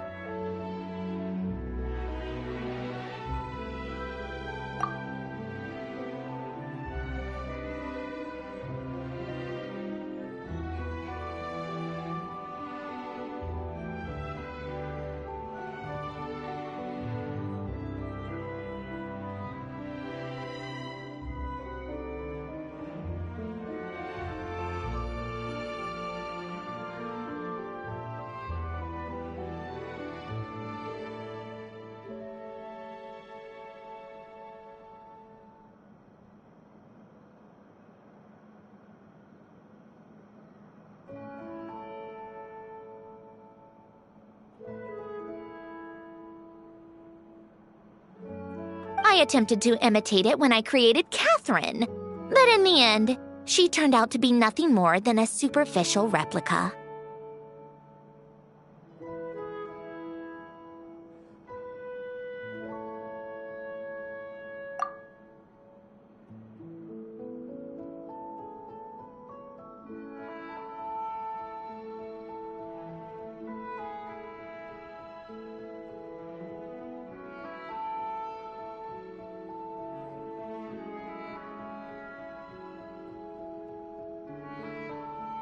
What?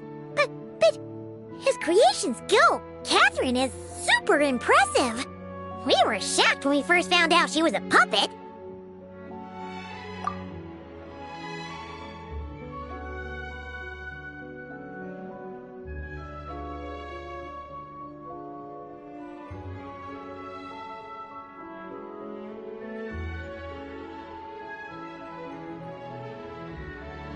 No, she's nothing compared to what Alen was able to create. Some of the mechanical principles of my own core are still a complete mystery to me.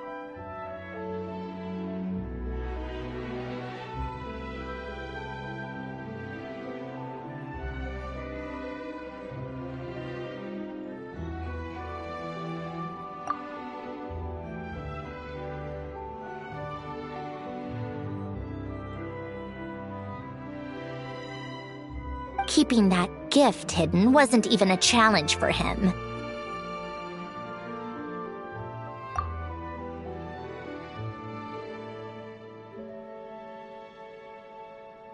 Just a shame I had to waste it on fighting Dottore. I just couldn't stand the thought of him coming out on top.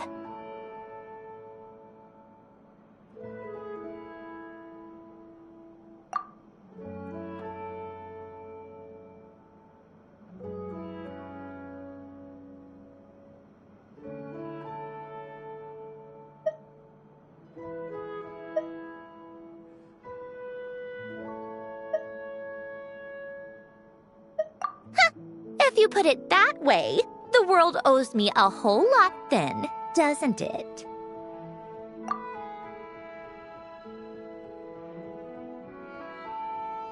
Wait, but all this still doesn't explain what you're doing here.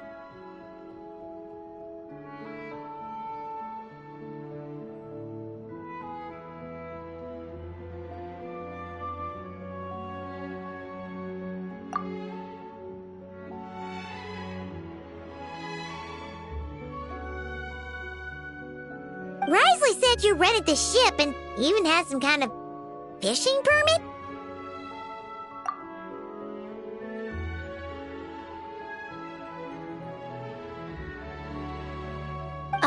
That's because I'm trying to go back to the place Alan and I lived when he was alive.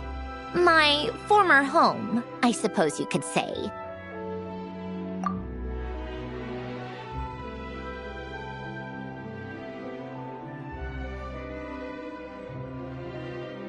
The second chance wasn't the only part of the gift. According to the message, Alan left me a few other things that are stored in the house we shared together.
I'm hoping that whatever he left me can help fix certain anomalies in my rebooted core. And help me understand why I received a stellar linchpin in the first place.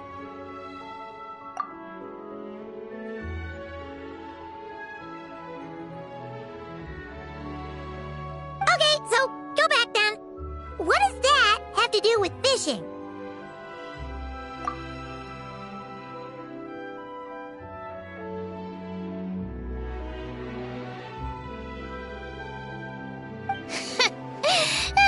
I'm talking to the saviors of Fontaine. Did you forget that the water levels have been rising for centuries? I can't just go back to the place I used to live because now it's underwater.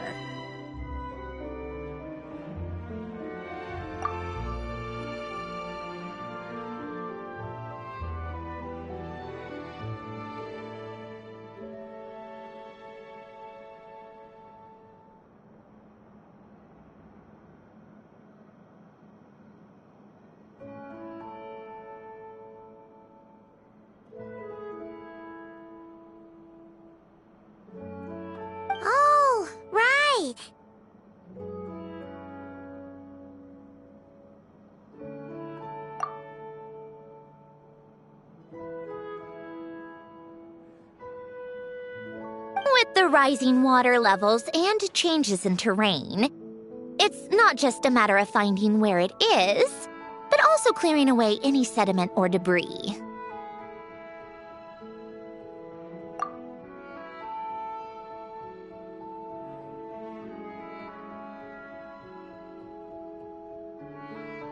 But Fontaine law prohibits unauthorized individuals and organizations from excavating underwater ruins.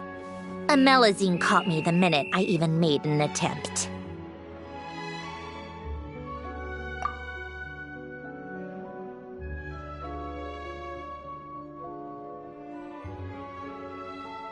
Why not apply for authorization then?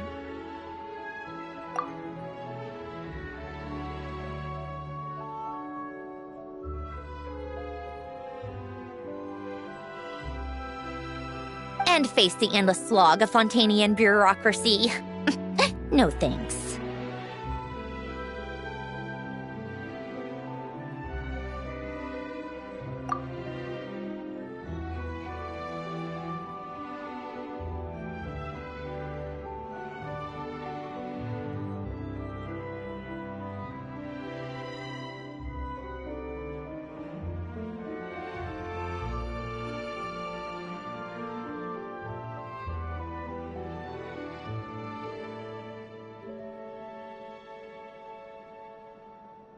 Besides, I'm a Fatui harbinger. The diplomatic implications alone would be enough to give the gestionnaires at the Palais Mermonia a headache.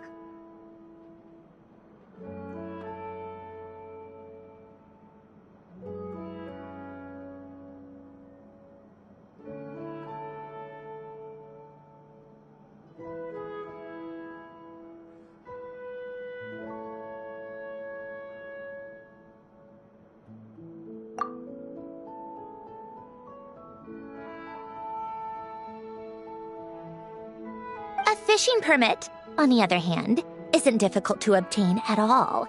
Minimal paperwork required, and under the name Guillotin, the application was a cinch.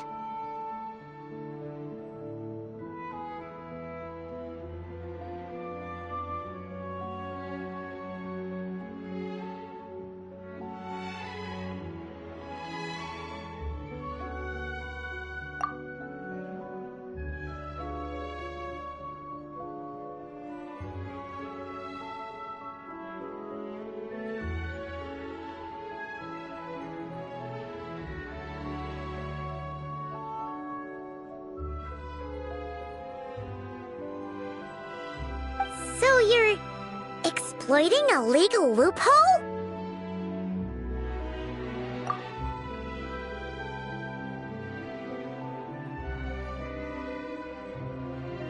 Am I? That underwater home belongs to me. If I happen to chance upon it while doing some fishing, what's the issue with that?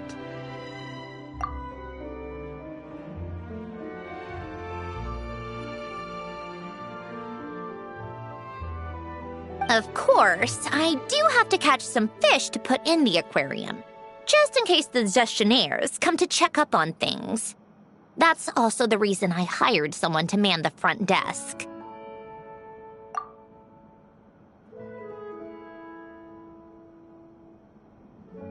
Huh? But isn't that kind of a waste? He went to all the trouble of getting a business license and rented out this giant ship, just for show?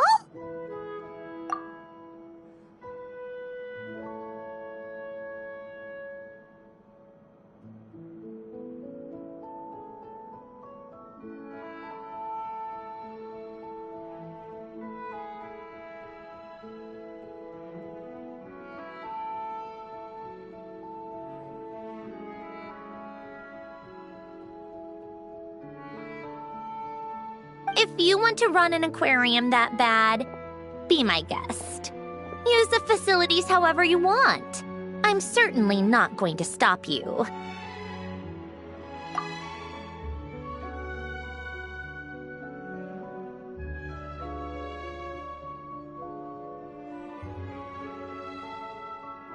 All I want is to go back home and see what other gifts Alain wanted me to inherit.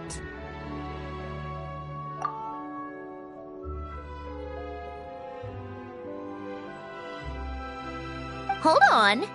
Enough about me. What are you two even doing here?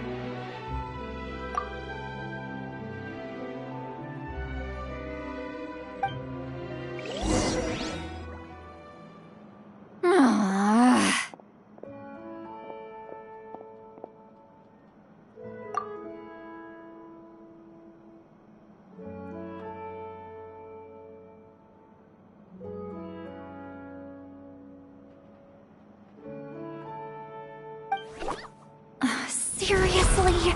They've been in there forever.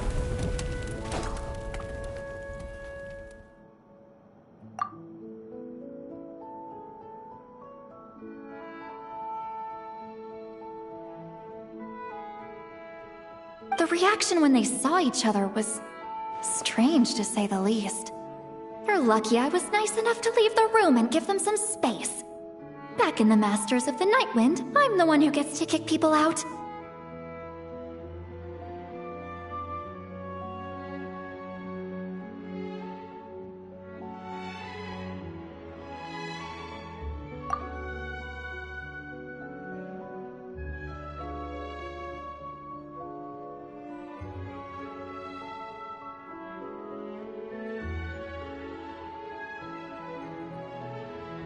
I just want to know what they're talking about.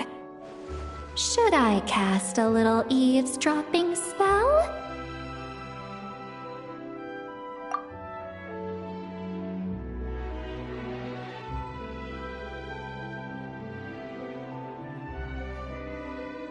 Oh, no, what am I thinking?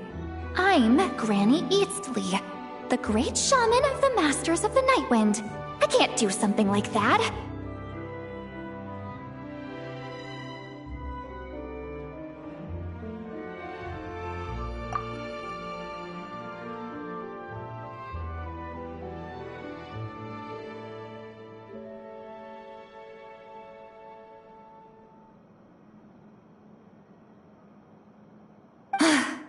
This is just ridiculous. Making me wait out here for so long? Where's their respect for their elders?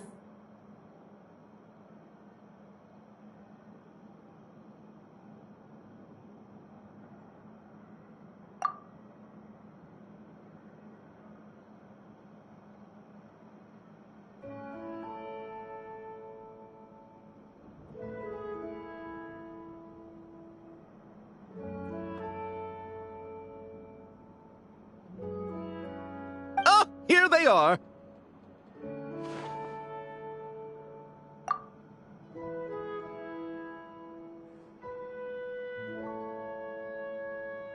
Were you back there arguing or something? What took you so long?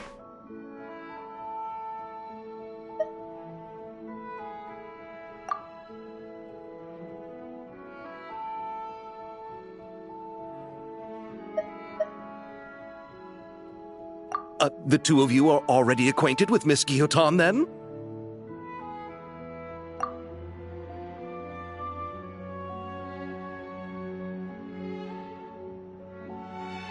Oh, yep. But don't worry, we got everything sorted. Sandrone agreed to let us shoot on the ship, but it has to be when she's not here.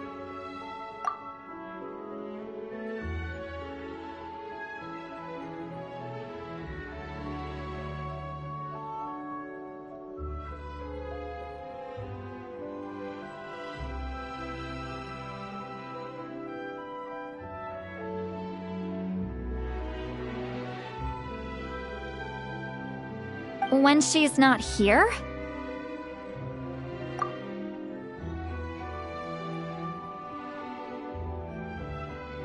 That's right.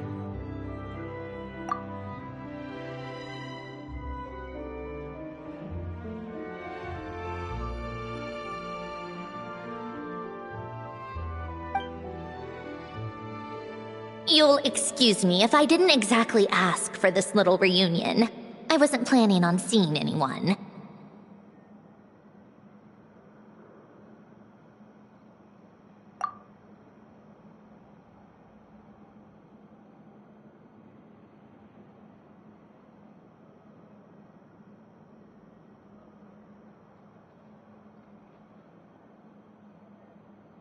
Like I said, my core is severely damaged.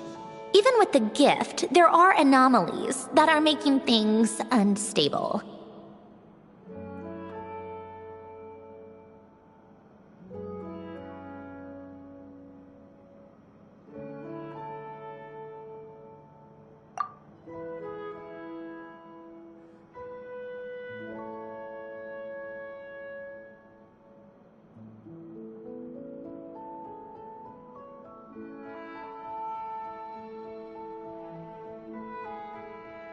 I don't even know if I can continue to function without issues.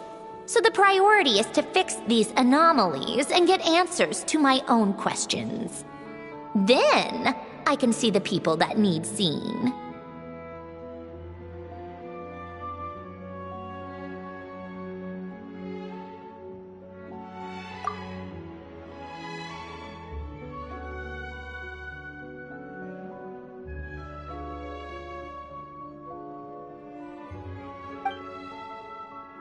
Anyway, just let Sandrone know when you plan to film Xavier, and she'll, steer clear.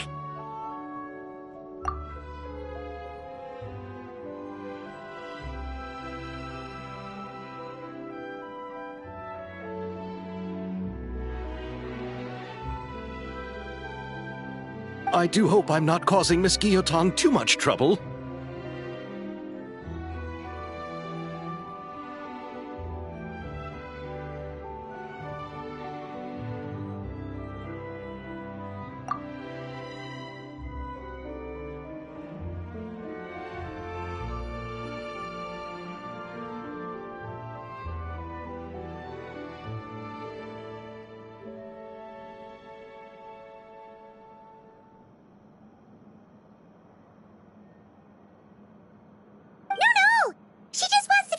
Profile for her own, complicated reasons.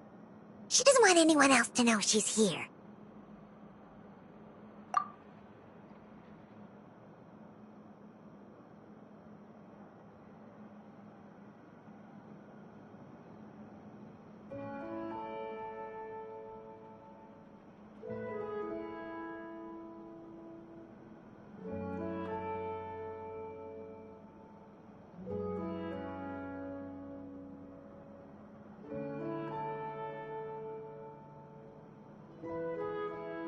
Understood. I'll be sure to keep that in mind.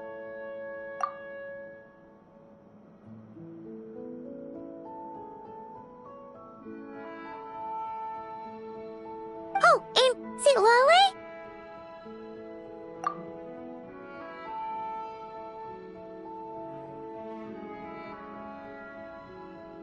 Huh?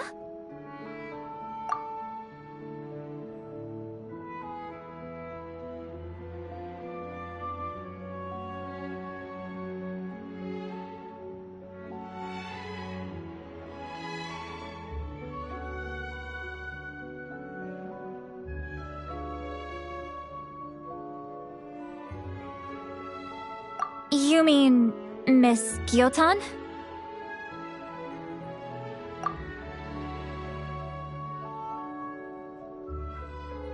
What does she want? Oh, please don't let it be about the pajamas.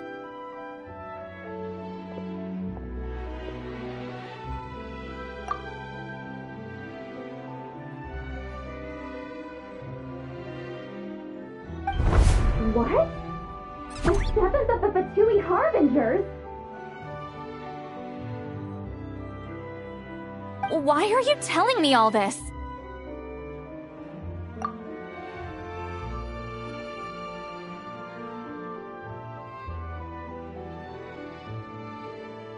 I asked the Traveler about you, and I've decided it's best to be open in this instance.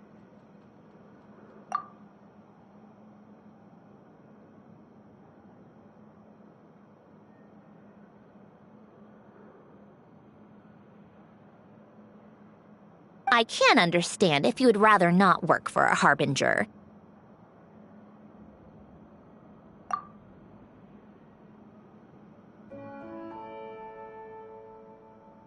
Regardless, the room on the ship is yours to keep. You're an acquaintance of the Traveler, and I plan to honor that.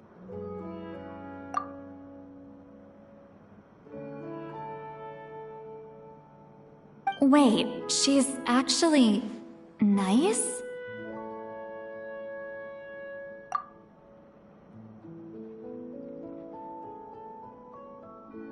It's not a problem. The captain also worked for the Fatui, and he helped Natlan a great deal. We know that there are good people among your ranks.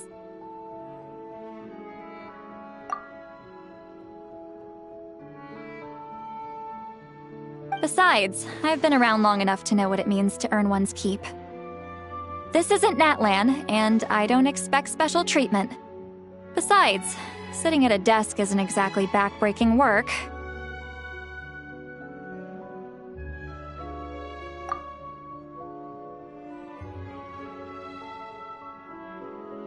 I appreciate that perspective, great shaman.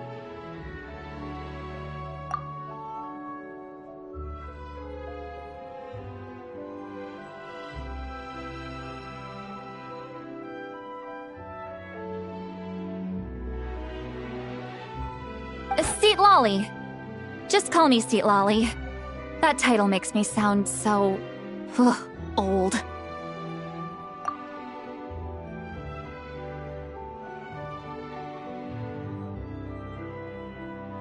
Well, Seat Lolly, the Traveler and I are looking for something, so we'll be heading underwater together soon.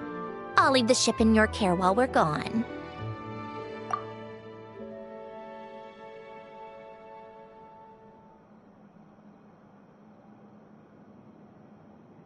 Together? How often?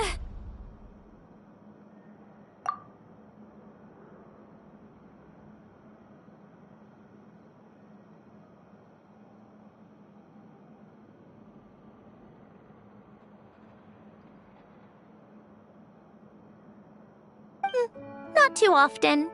We're heading out in a bit, but I'll be available if you need something.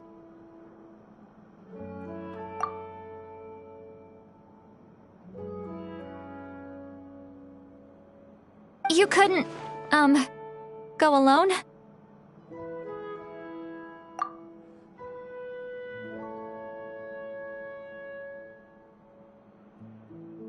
I wanted to, but he was concerned about my physical well-being, so he offered to come with.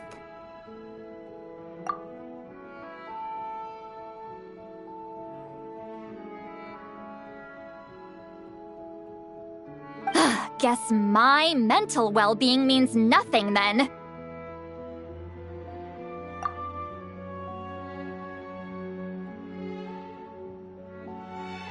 Huh?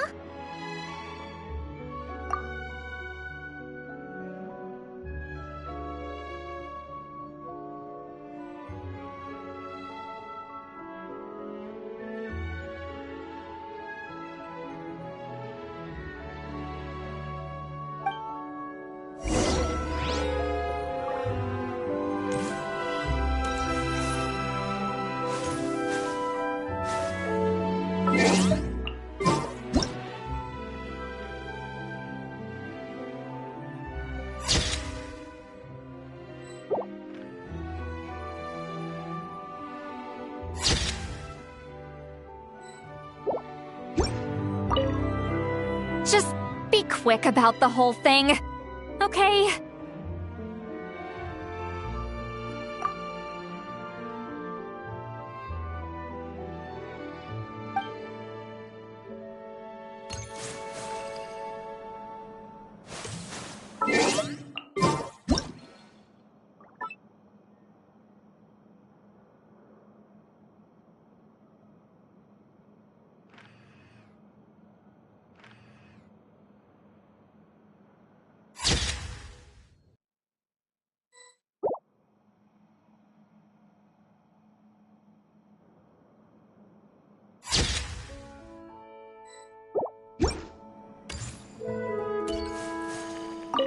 Miss Guillotin is so generous.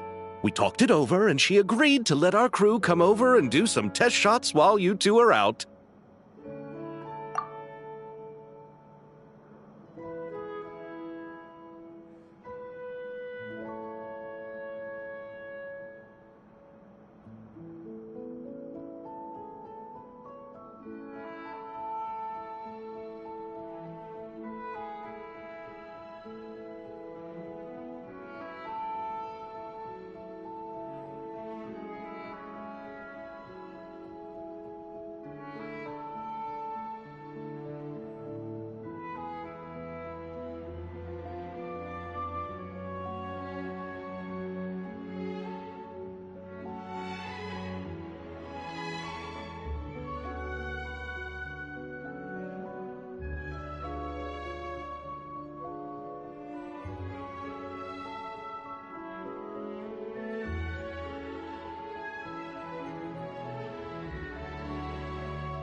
This world is full of unsolved mysteries.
All right.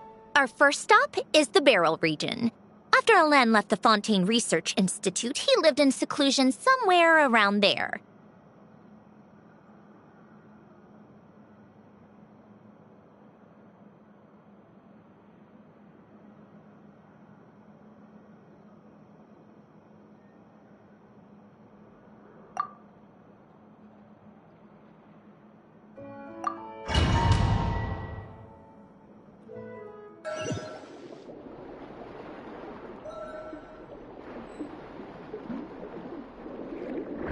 Huh.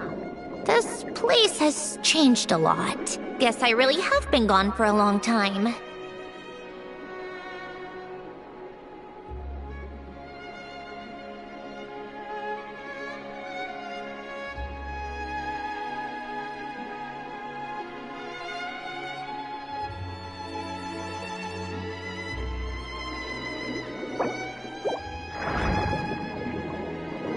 Let's look around and see what we can learn. Oh, and don't forget to catch a few to take back. We need to keep up appearances, remember?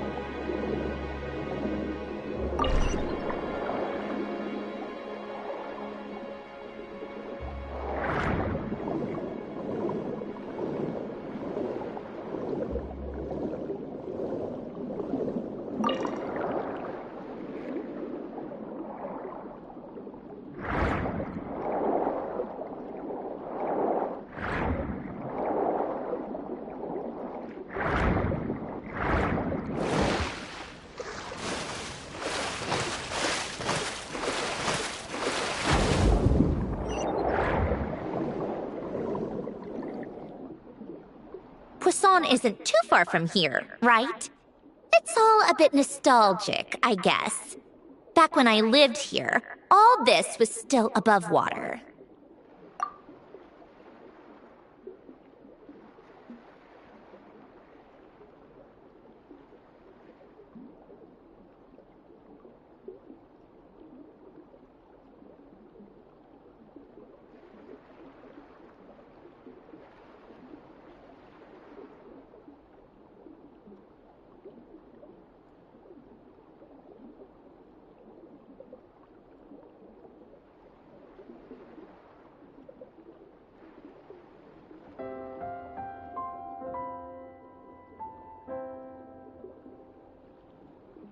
All right. I have a general understanding of the terrain changes and sediment accumulation. We can stop here for now.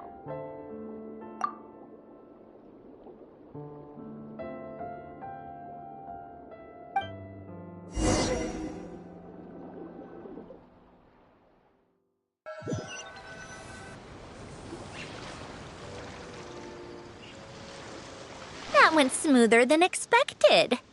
I appreciate the help.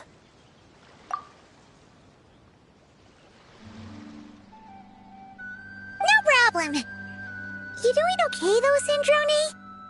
Seeing your home look nothing like you remember, that can't be easy.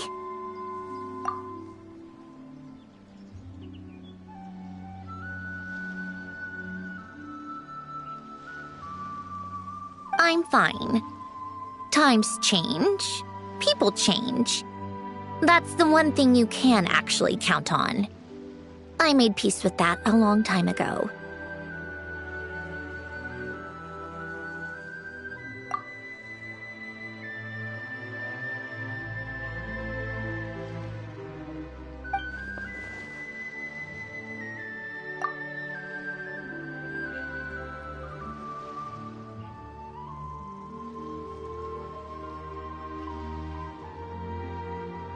You should head back and put them in the aquarium tanks. We finished ahead of schedule, so your crew is probably still on the ship. I'll follow in a bit.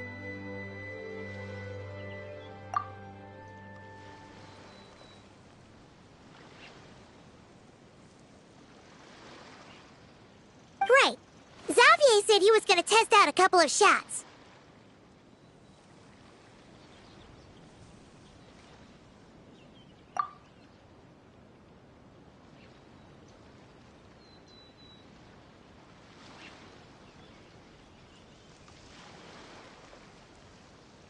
I'm sure. I want to take another look around on my own.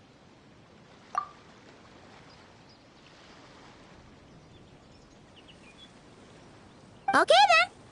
Want us to let you know when the filming is done?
No need.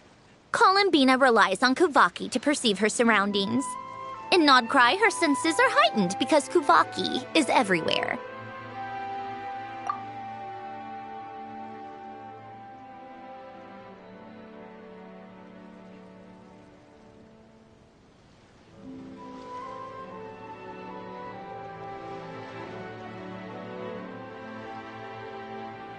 But here, as long as she doesn't activate her abilities, her range of perception should be equivalent to an average person's line of sight. I figured that out back in Snezhnaya.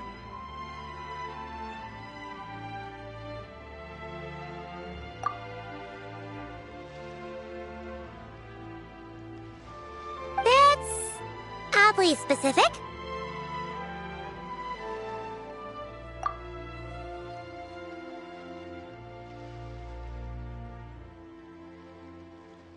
I have hiding from her down to a science. So, what? Things might be a bit different now that she's merged with the Moon Sisters, but I doubt there's been a drastic change.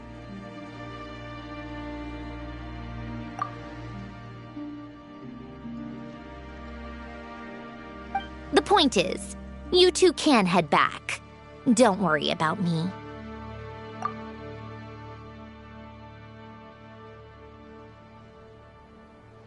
Okay, if you say so. Come find us on the ship if you need anything.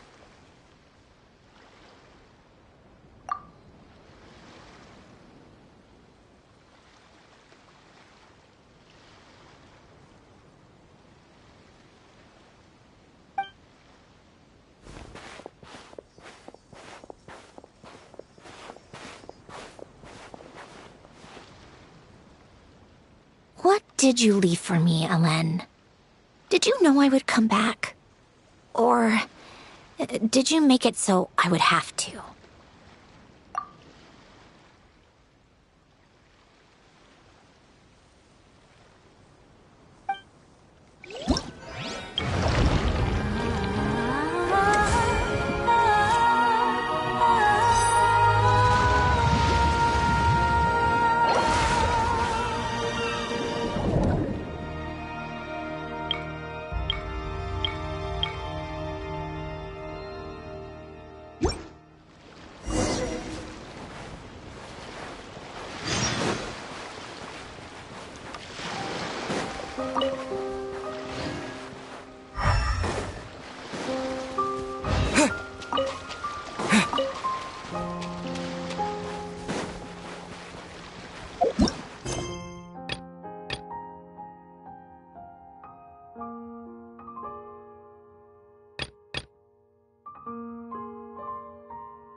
They're filming over there.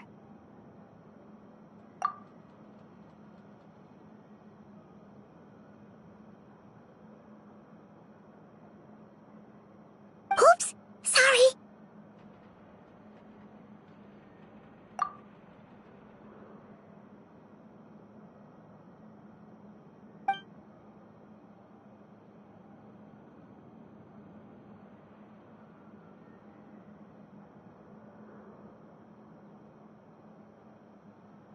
What's your take, Detective?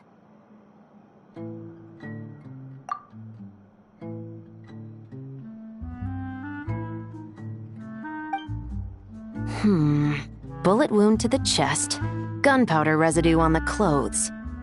The victim must have been shot at close range.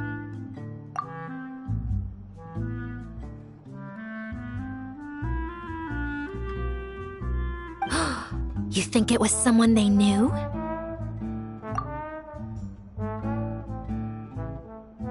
Yes. It's possible the suspect arranged for them to meet at this very spot.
A reasonable deduction.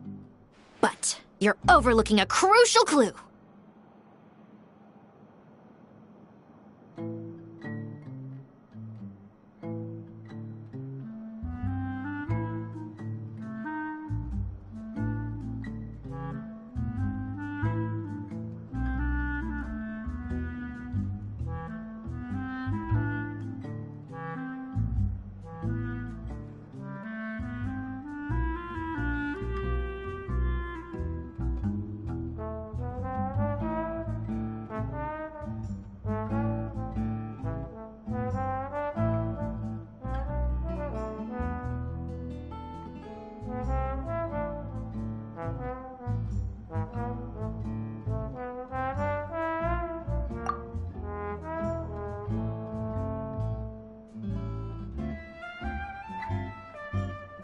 What?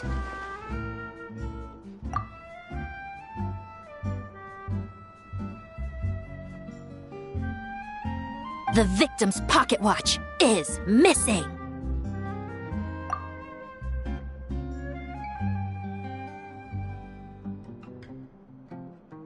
And cut.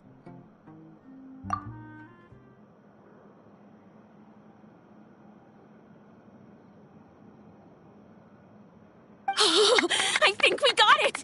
Good work, everyone!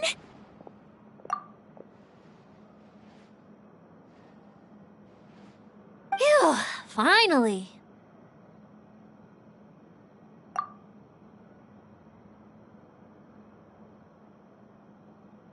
Acting was nerve-wracking for me when I first tried it too. Just loosen up, and you'll get used to it in no time.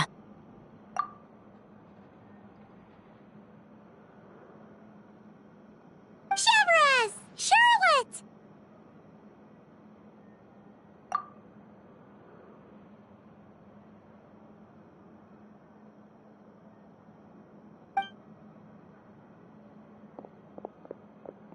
Oh, hello there, you two.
You're filming here too?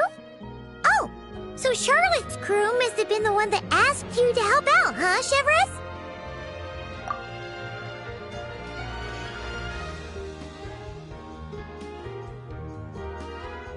Yep, they heard about a potential filming location and wanted to come check it out.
But when we got here, your crew had already beaten us to it. Luckily, Xavier and our director, Lapine Pauline, go way back. In the end, we agreed to just share each other's filming locations.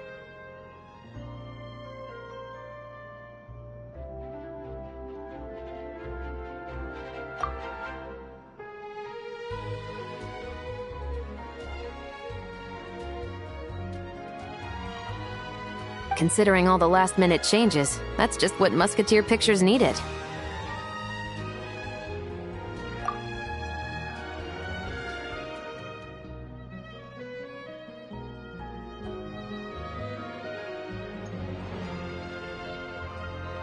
For sure! Based off the scene just now, you must be the star of the film, Charlotte!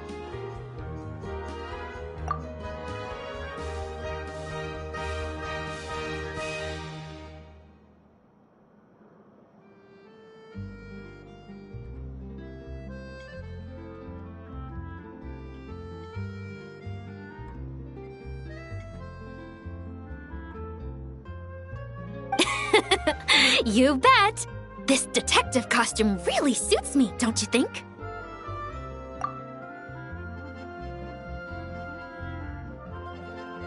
Oh, for sure. You're already right at home lurking in the shadows taking pictures of this and that. Add a notepad and you're practically method.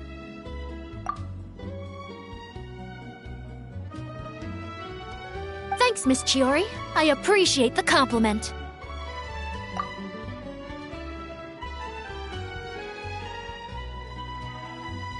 That didn't sound much like a compliment to Paimon.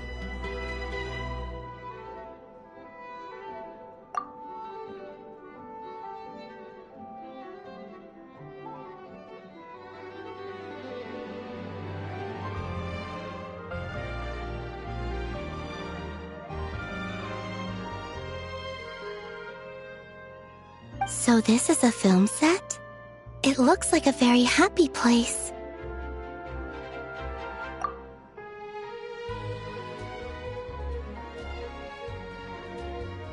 This must all be quite new to you, Miss Columbina.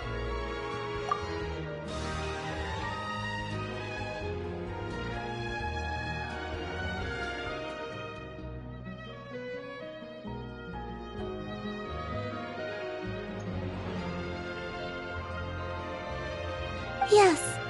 I watched a few films with a friend once, but she thought there was no point if I wouldn't open my eyes.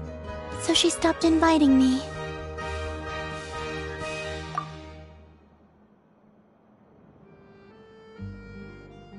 Looks like I missed out on a lot.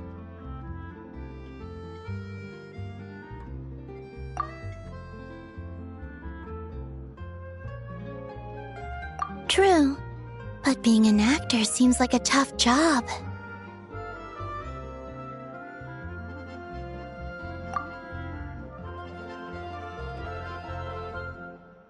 Huh? Most people would swap lives with an actor in a heartbeat. The lifestyle is so glamorous, and the pay is more than generous.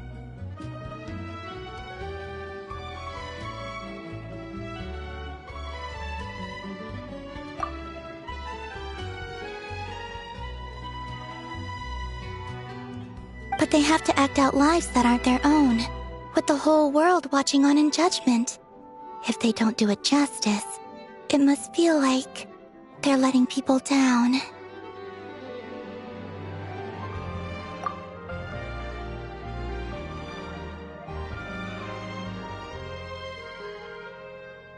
That's exactly how it feels. This young lady has quite the unique perspective.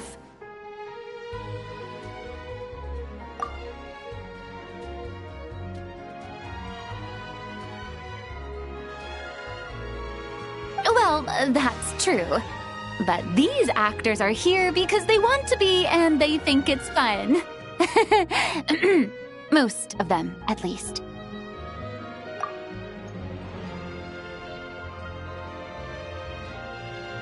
Not to mention, the film we're shooting is based entirely on you, Miss Columbina. You just need to be true to yourself.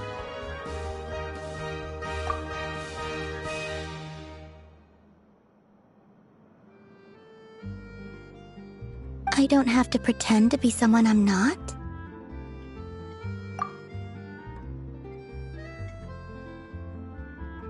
Not at all. Authenticity is what we're after. For example, this first scene opens with you on the boat, sailing to your friend's homeland.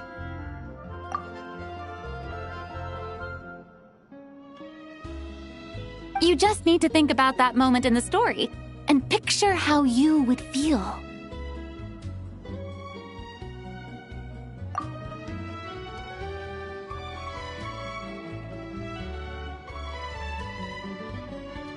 Oh, okay.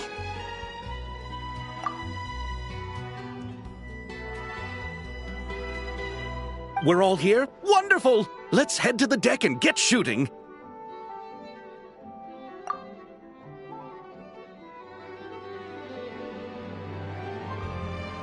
Oh, and this is for you, dear Paimon, your clapperboard.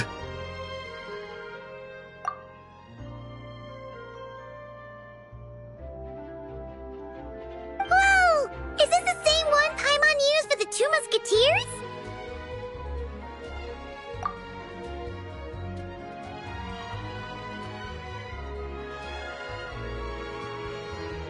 The very same. I saved it just for you.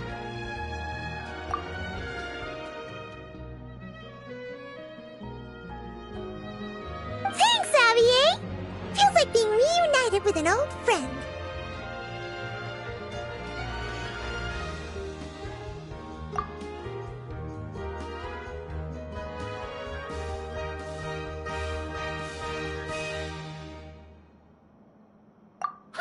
Of course! That said, I have a different job in mind for you this time, traveler.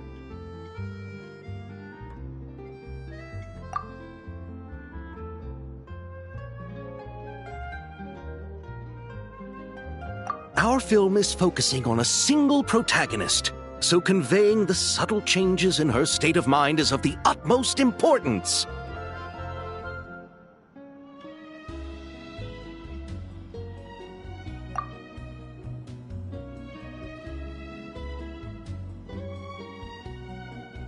In addition to the actor's own performance, another way we can convey that is through lighting.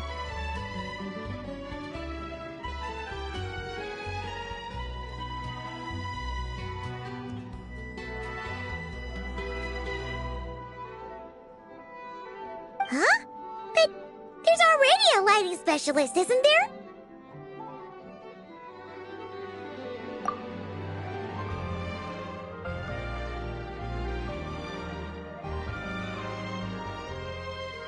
Yes, but it's clear the Traveler and Miss Columbina share a deep bond. You might have a better chance of understanding her frame of mind in certain scenes.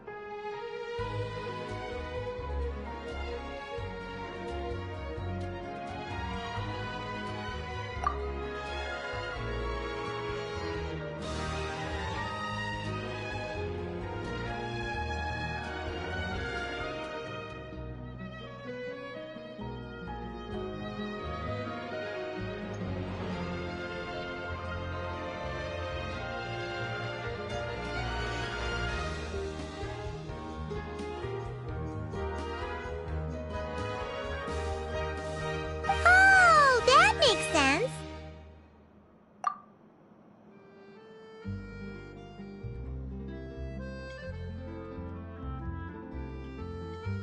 So, what do you say? Willing to take on the role of lighting specialist?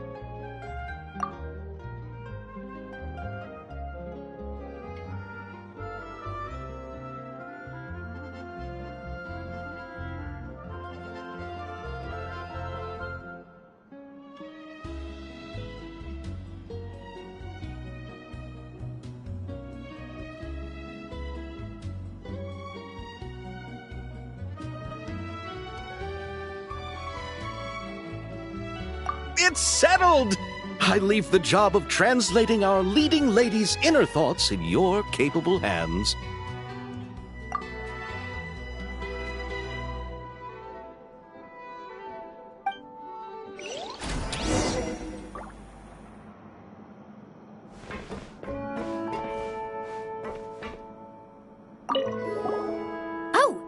didn't expect to run into you two on set. Happy Fontanalia Festival!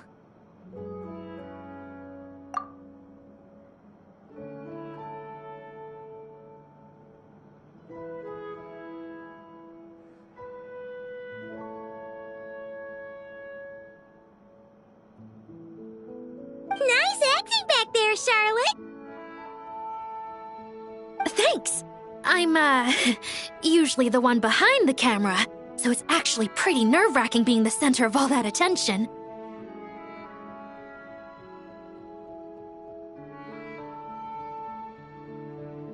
But I've known Miss Lapine Pauline for quite some time, so we work really well together.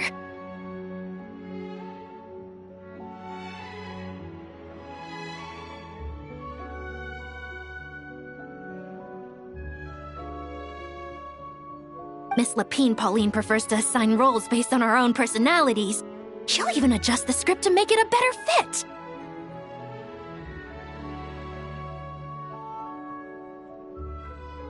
The scene from earlier was just me and Chevraz, but Navia and Emily are also going to be taking part.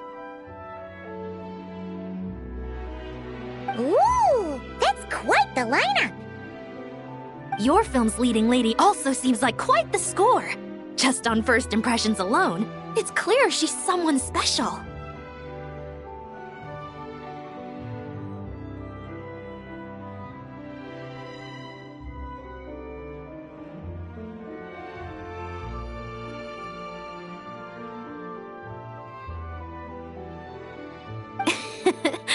Guess we'll just have to wait and see who wins Best Picture and gets to go home with the Farina Award.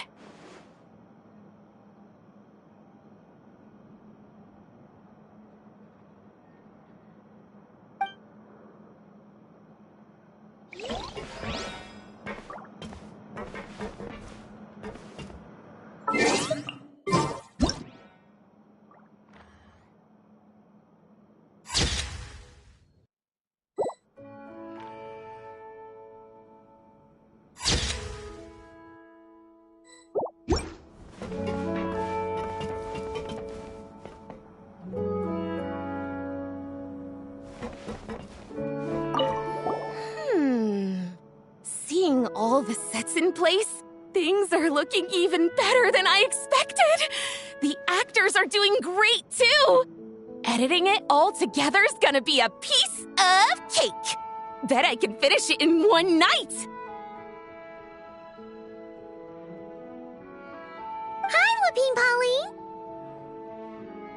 Hey, you're back! The timing couldn't be more perfect. If there's one thing you absolutely can't miss, it's the Fontanalia Film Festival.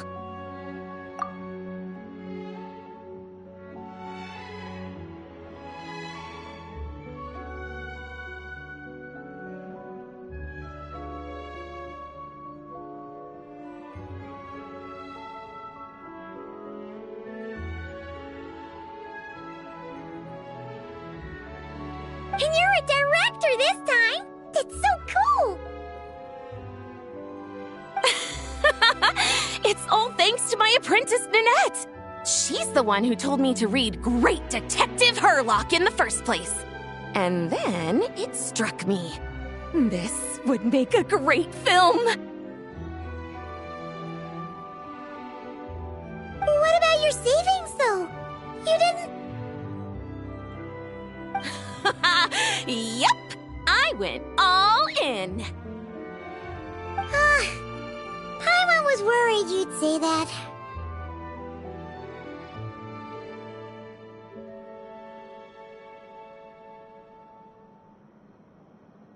Oh, relax. It's different this time. I met director Xavier back during my camera outsourcing days, so I got to know the industry a bit.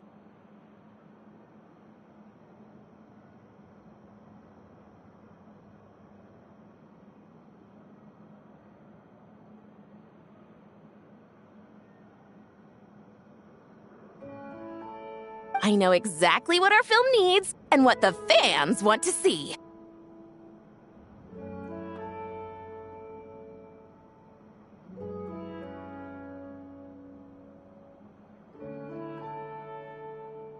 So be sure to check it out. I'm confident we've got a winner on our hands.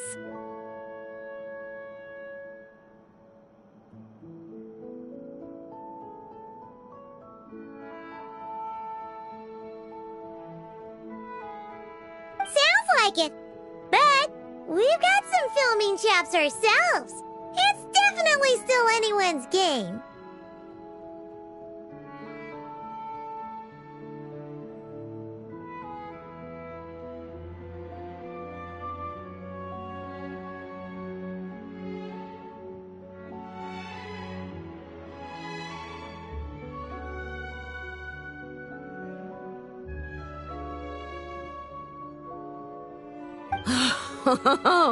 Then may the best film win.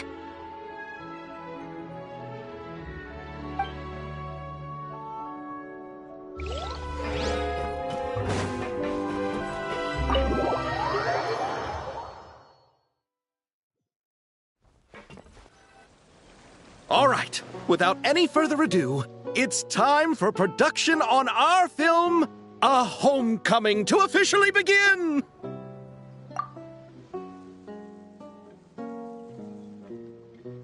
Turning it over to you once again, Director Farina.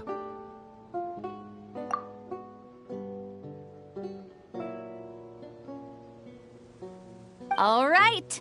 Positions, everyone. Camera operator, clapper loader, get set up. Let me know when lighting is good to go.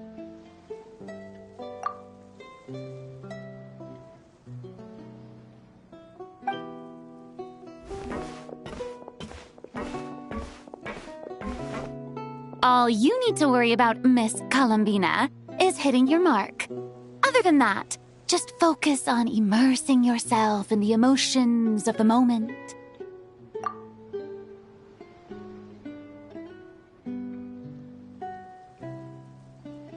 Okay.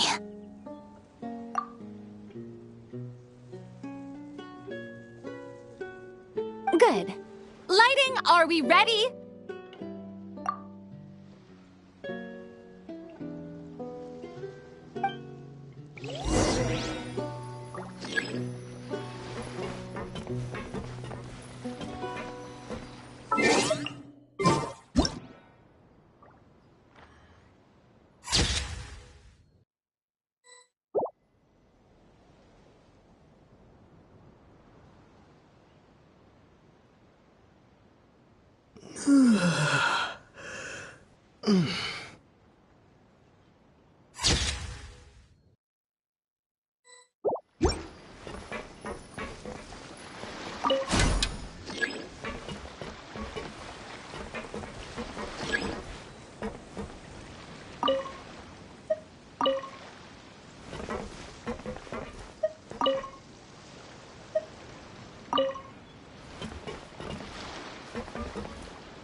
Ready.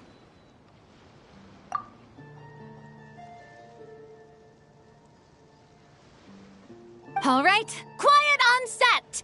3, 2, 1, action!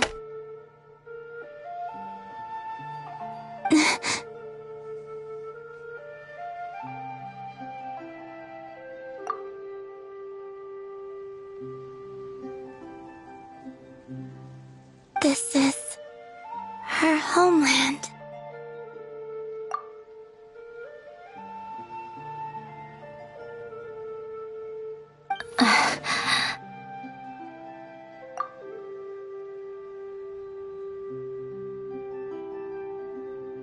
Columbina.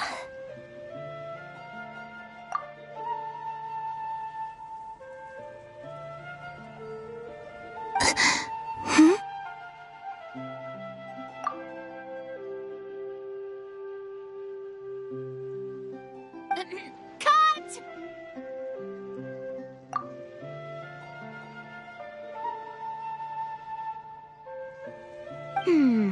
emotions I'm looking for were definitely there. Let's just try to keep it a bit more natural.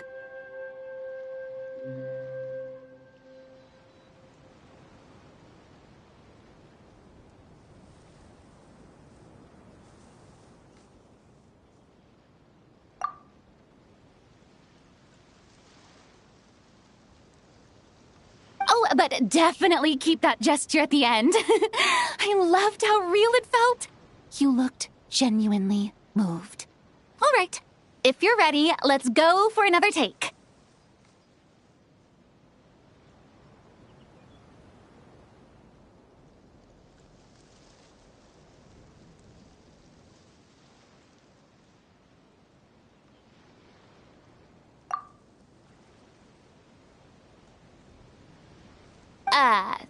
Miss Columbina?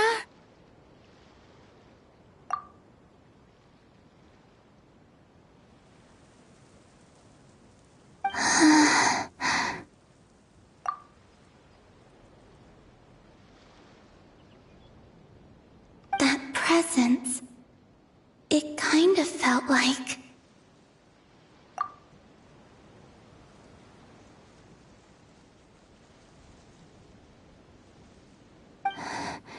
Sandrone?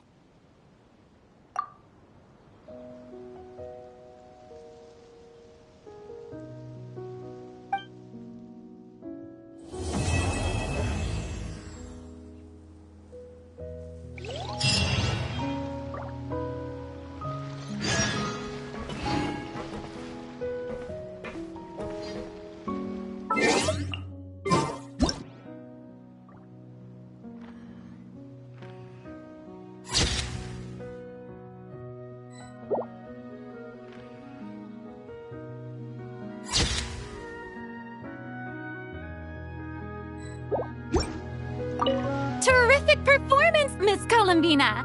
Truly excellent work. Thank you, Director Farina. You really don't mind me not taking off my eye mask? Not at all. Xavier and I already talked it over.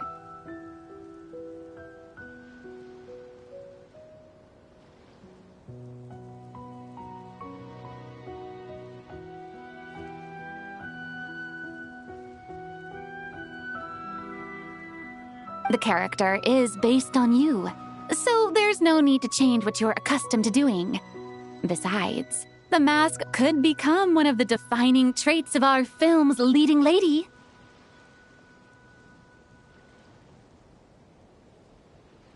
Just like you suggested, we'll leave the reveal to the more important moments.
Sandrone doesn't mind, we should definitely catch some more fishies and make this place extra beautiful.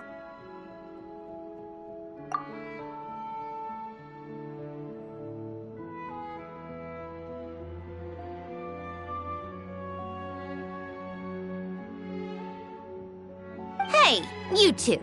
Come over here.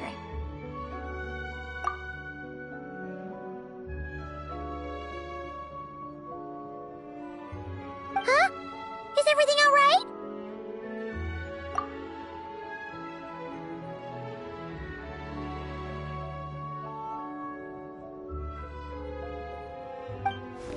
Here. This is for you.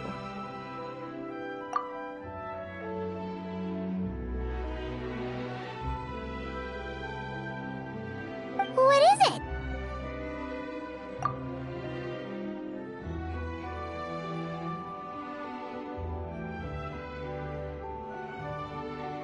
It's an underwater mobility device I've been working on.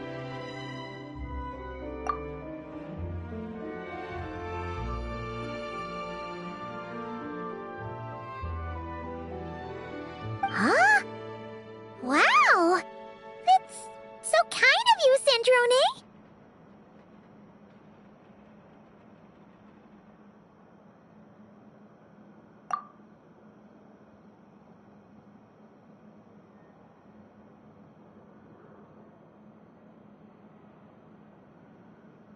It's just a simple mechanical device. I saw the way you were catching fish and... how should I put this? It seemed somewhat... unsophisticated. To be perfectly frank, I found it quite difficult to watch.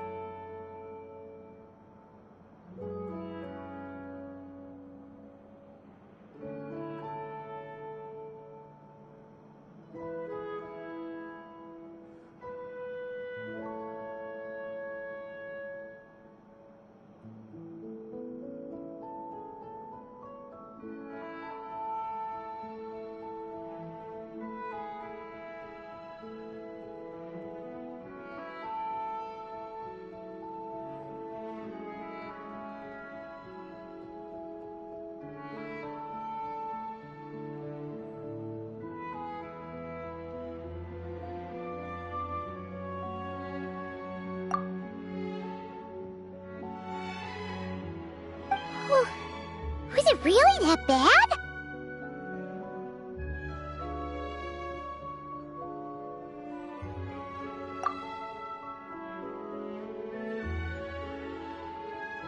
It was inefficient, unskilled, and completely and utterly inelegant.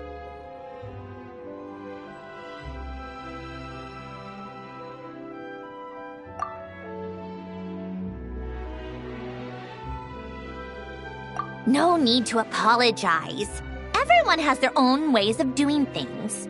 But seeing as you plan to keep adding to the aquarium, it might be best if you use this device.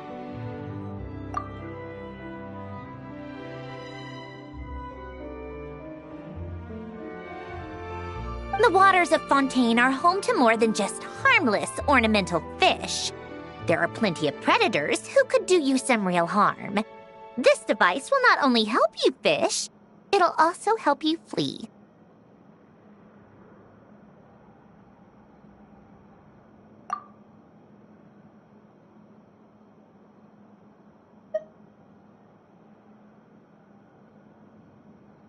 All right.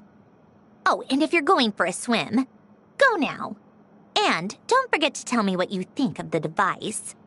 I can always make more adjustments if you have any feedback.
You're here. We should get going then. Xavier and the others should be filming soon.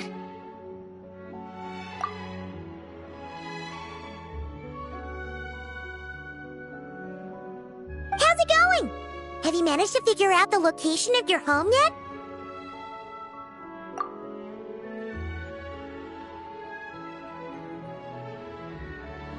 I've narrowed down a few potential locations.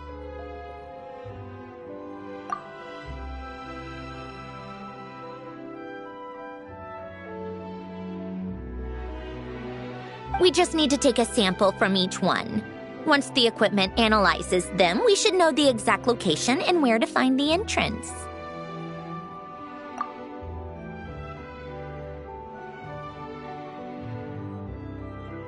Great!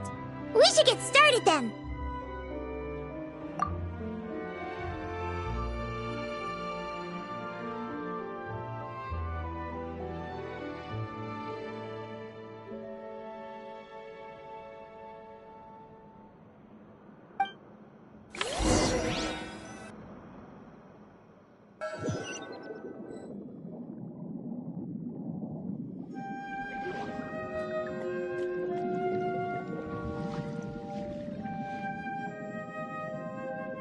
All right, let's get a move on.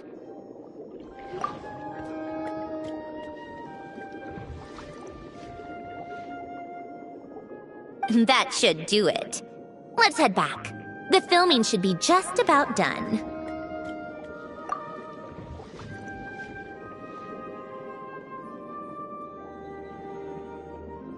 We made good time. We might even know the location by the end of the day.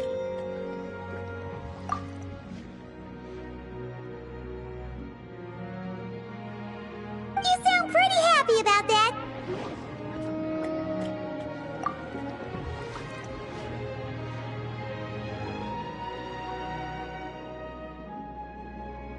Do I? I suppose I've just had enough of these anomalies I've been dealing with. The sooner I can fix them, the better.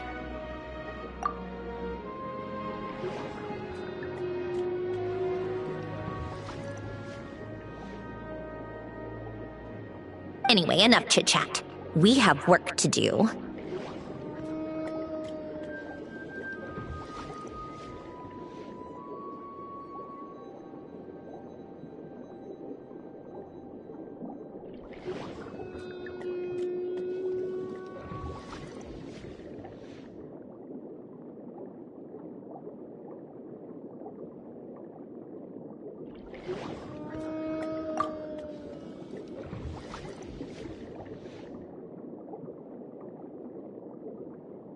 Oh, but let's head in through the side door. I don't want to run into the crew on the deck.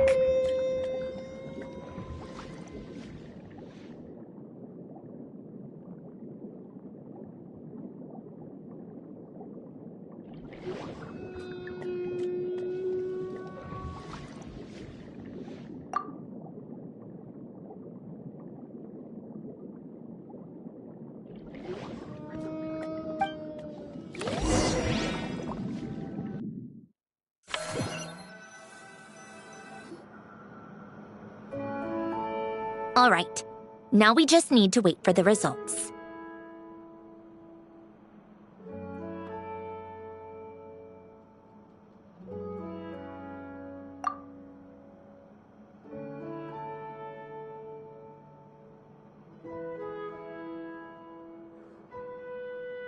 Since we have some time to kill, I suppose I might as well see how this aquarium of yours is coming along.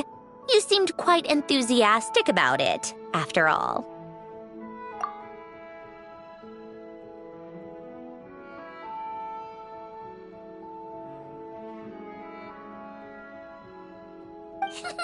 It's really coming together!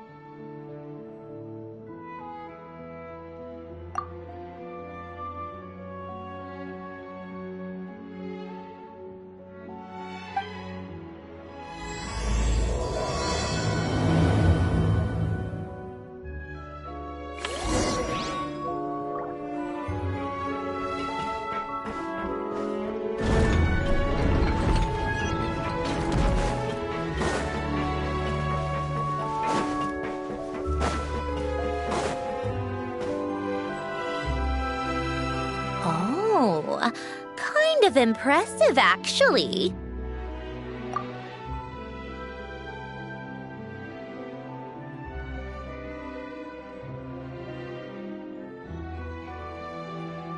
These must be the ones we caught the first time we went underwater.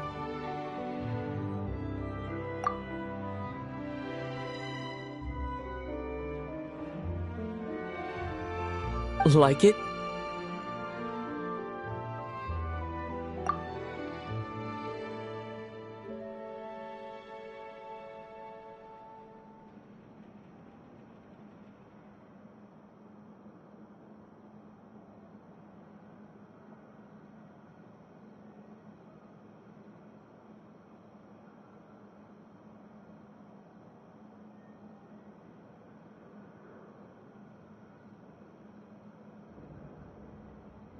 It's fine, I guess. Nothing special.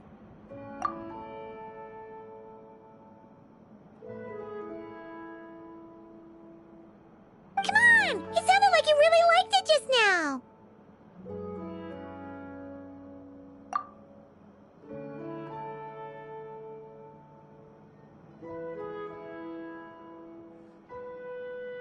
You're that proud of it?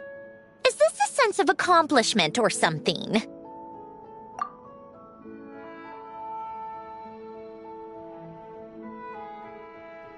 Well, yeah. And it's pretty.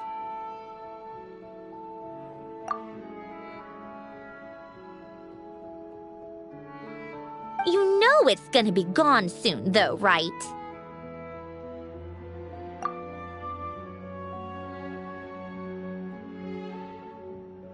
What do you mean?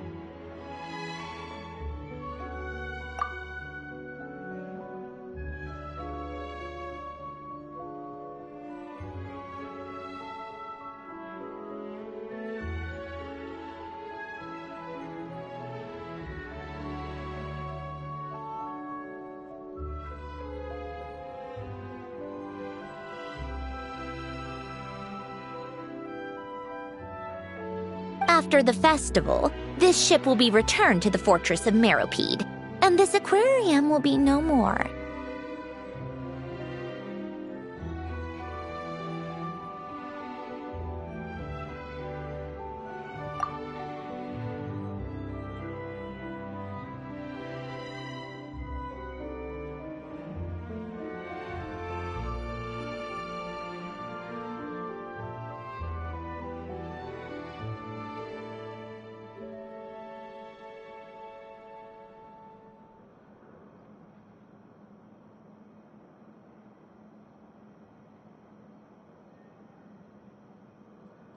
So?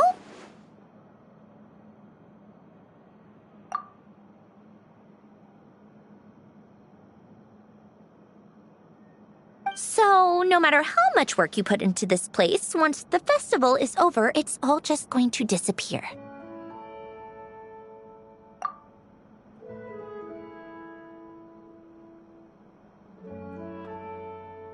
But not making the most of it when we have the chance is an even bigger waste!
But if you know it's all going to be gone one day, why even bother?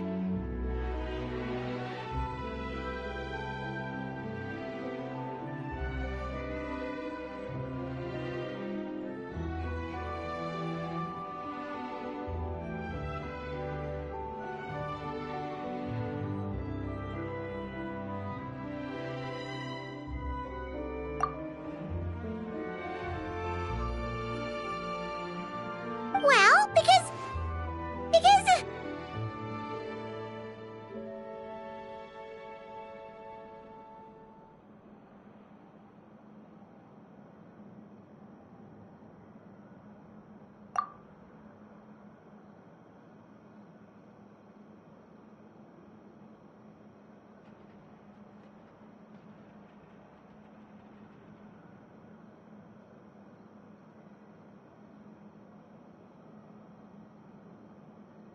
Because you still get to keep the things you gain along the way. And those are things that can never be replaced.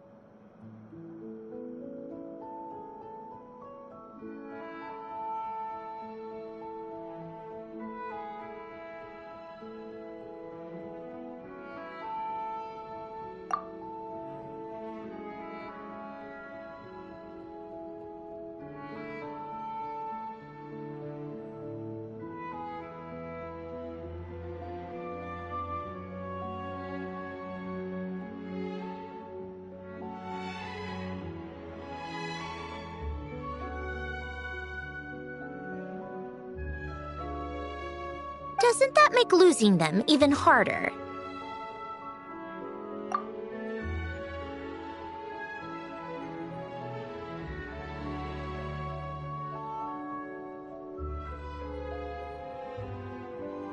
Well, if you put it like that...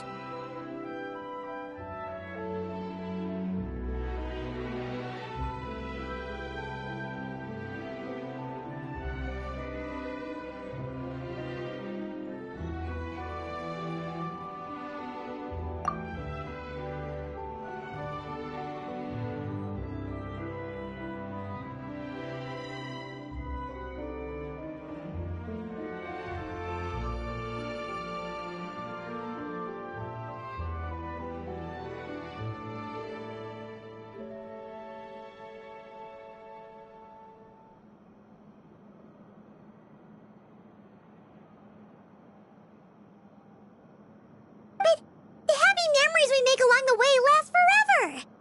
You just have to take a more glass-half-full perspective.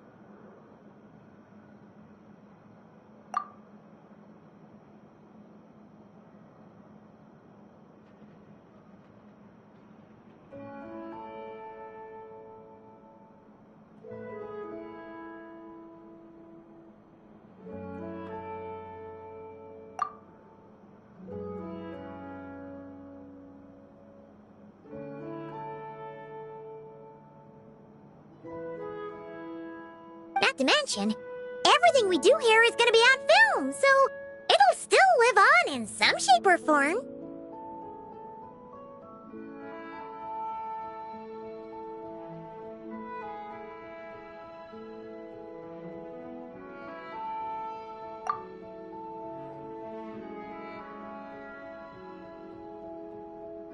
And when you look back on it, only happy memories will come to mind.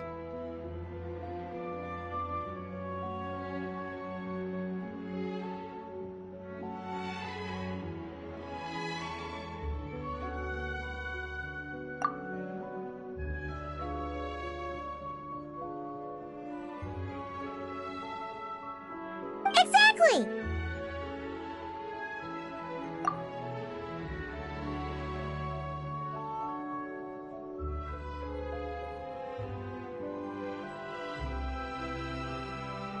So it's about finding joy in the process itself.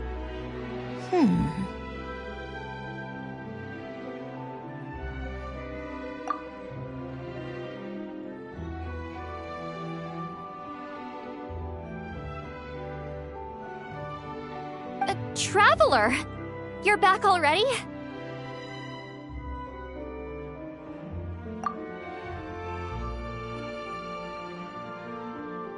What's wrong with that? You say that like it's terrible news or something.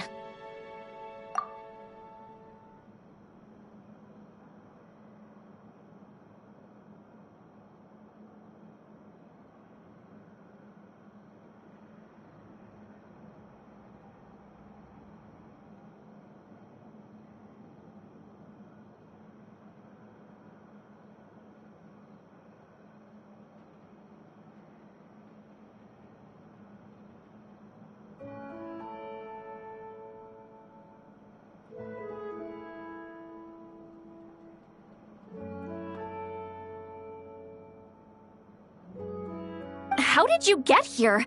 I didn't see you on the deck.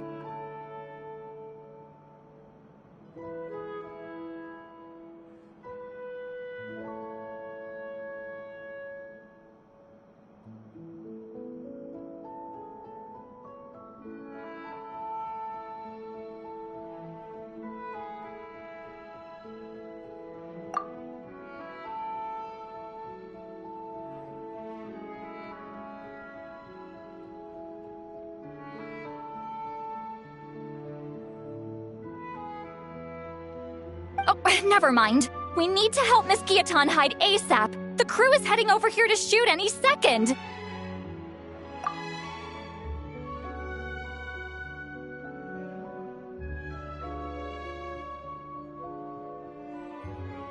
What? They should be done by now.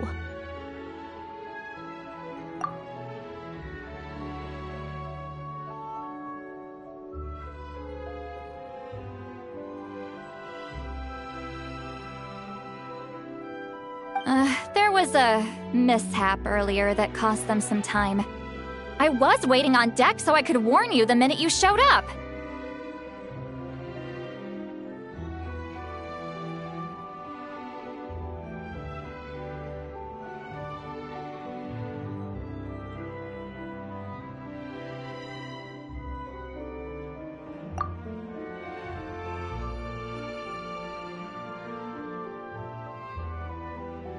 Anyway, you should head back to the captain's cabin right away. They're gonna be here any minute now.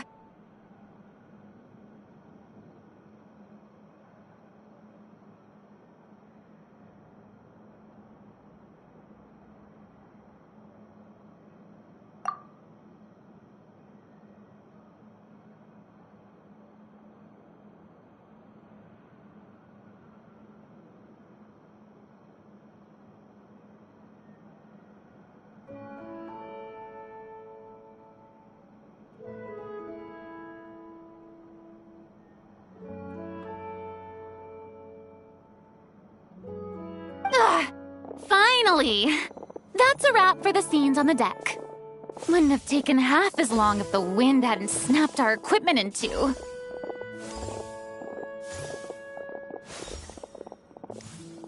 Uh-oh! Too late!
Change of plans then. You'll just have to hide.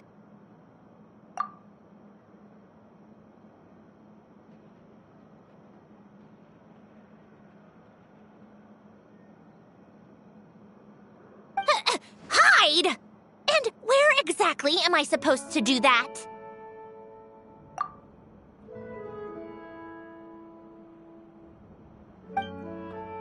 Oh, there's a box over there! You can get in that!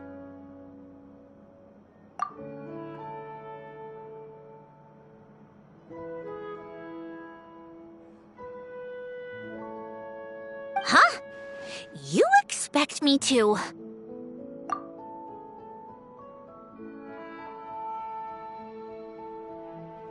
Do I need my makeup done for the next scene too?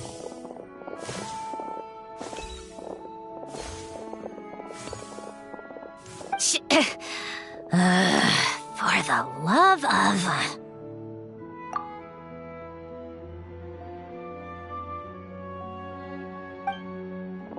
Let me see. Maybe just a quick touch-up.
Huh?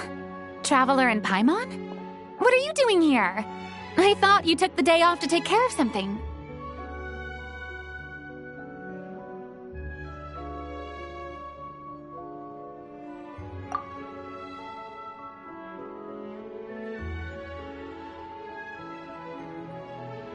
Huh?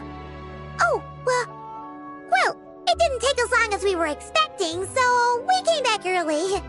What about you guys? You're still not done shooting for the day?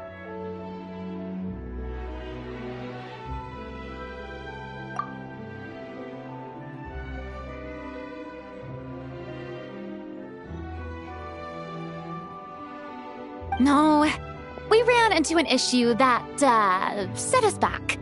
It meant Miss Charlotte's crew wasn't able to wrap either. We both still have scenes to shoot in this aquarium.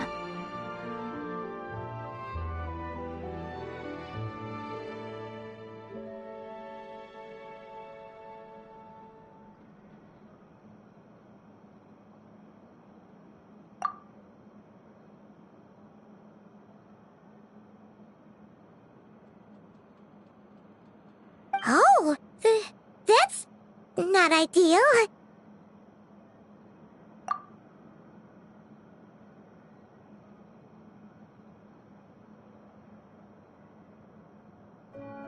For several reasons.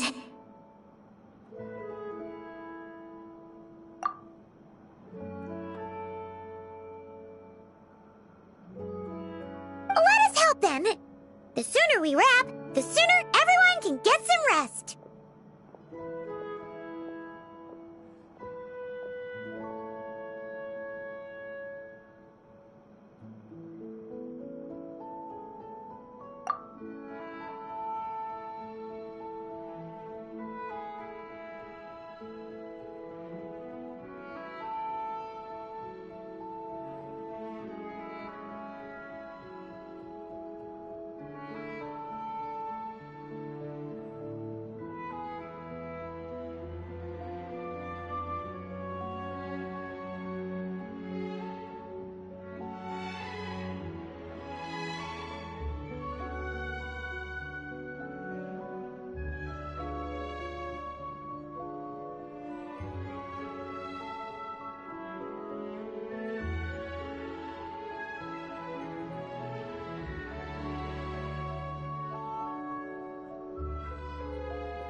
All right.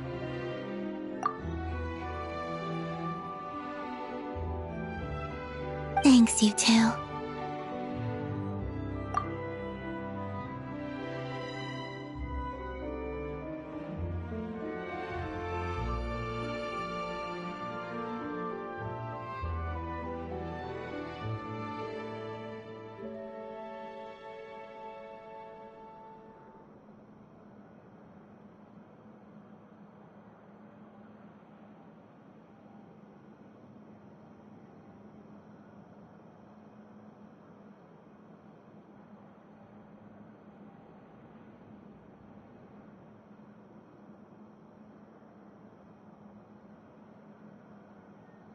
Miss Charlotte's crew can go first then.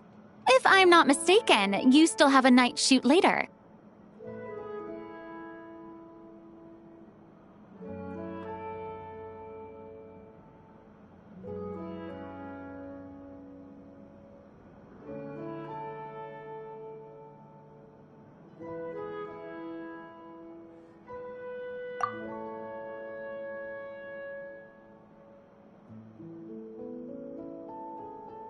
Thanks, Director Farina!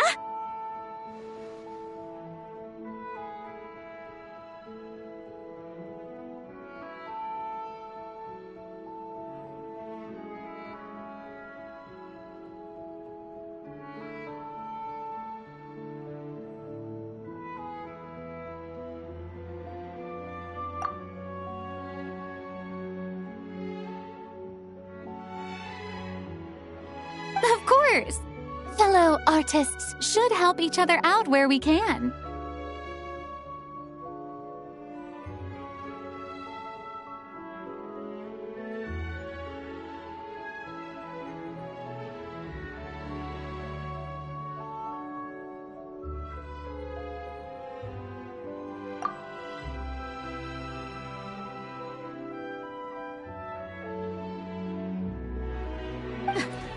Agreed.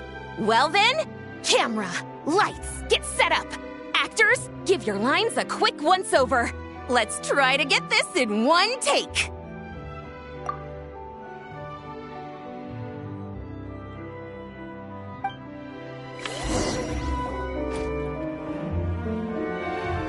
All right, places, everyone! And 3, 2, 1, action!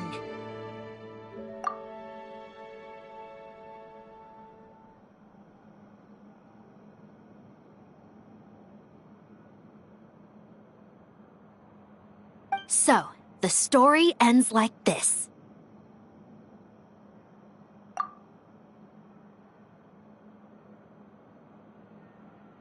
But when Duke Saint Germanus departed, he clearly said that everything was beyond redemption.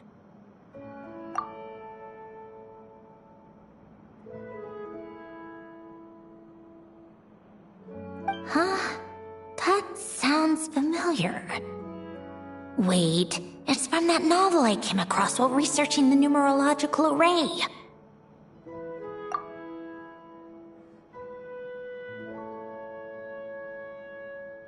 He's only a genius when it comes to mechanics, and everything else, he's just an ordinary person.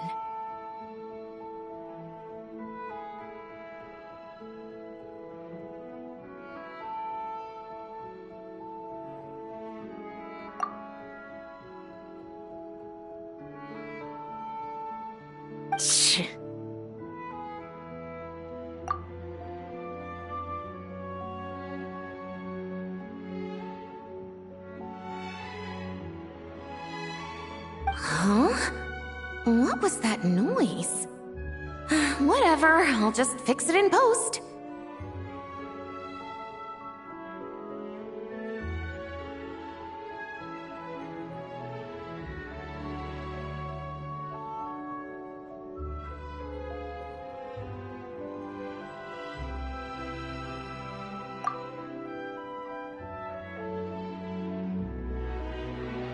Mr. Koba, please don't speak as if I were the accomplice.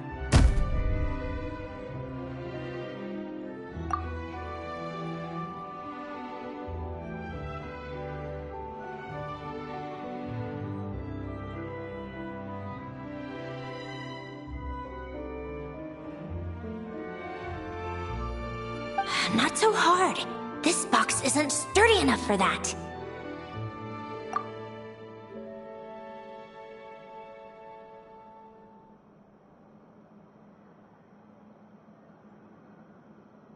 This is why I keep saying, don't put too much trust in Clockwork Mecha. Unlike humans, machines don't have a heart.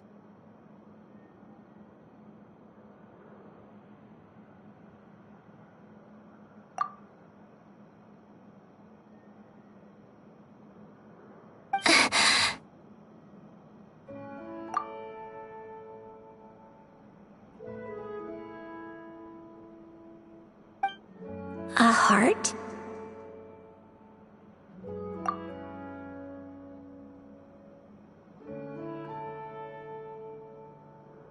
That's right. It's what's on the inside. It's also referred to as someone's soul, or likened to free will.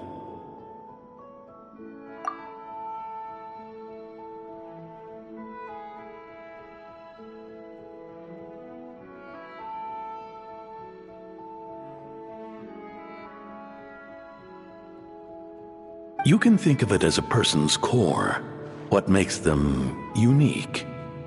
In general, though, people don't believe machines are capable of having a soul.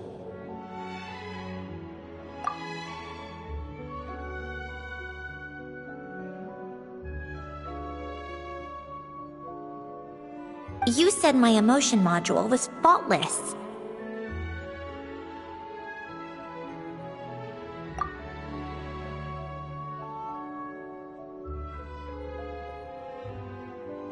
It is, but that's not quite the same thing.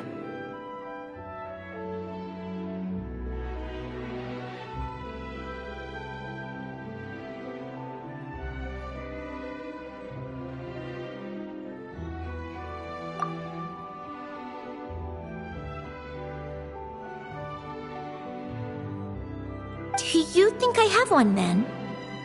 A heart?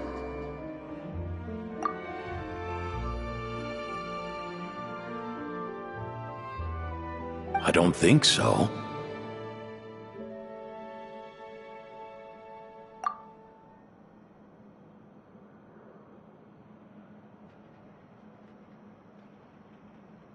I know so.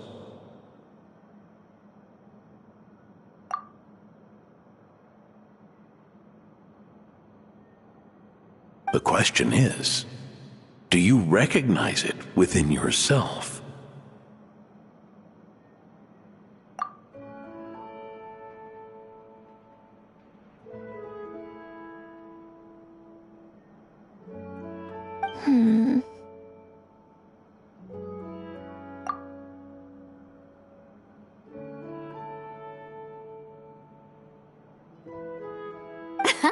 That's where you're wrong.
I can't believe this.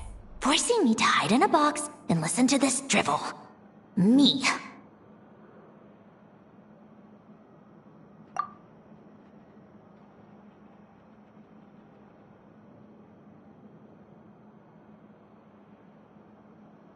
In the end, clocks tick through tranquil years. Fish swim in crystalline springs.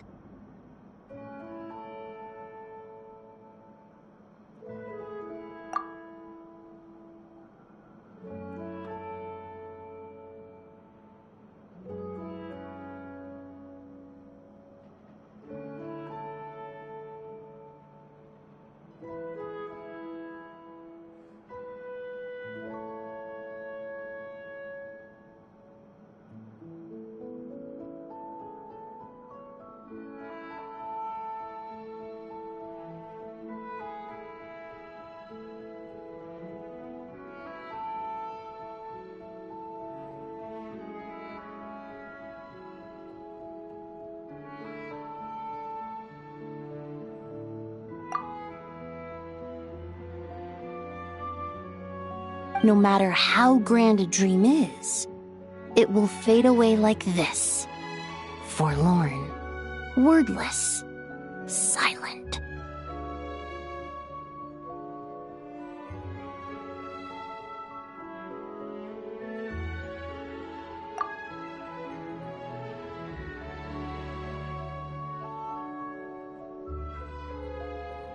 And cut.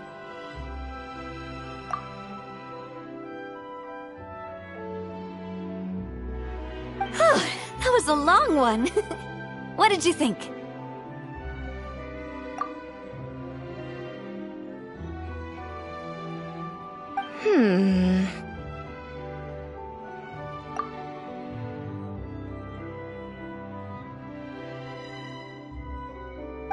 If she makes them do another take, I'm going to flip a lid.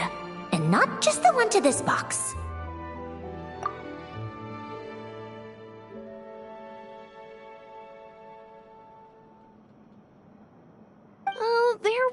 some weird audio things going on, but acting-wise, it was great!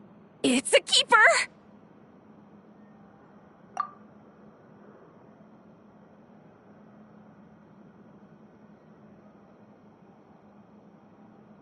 Perfect! That means...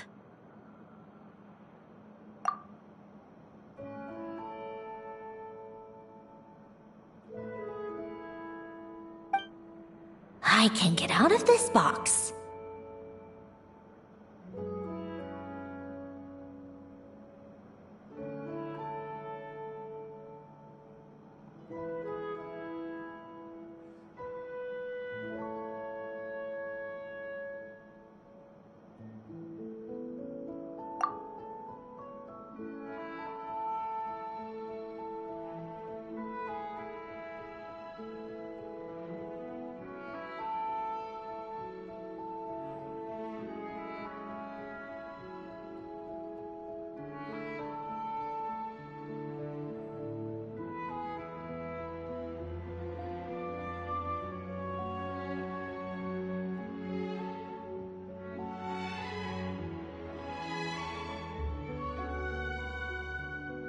It's our turn!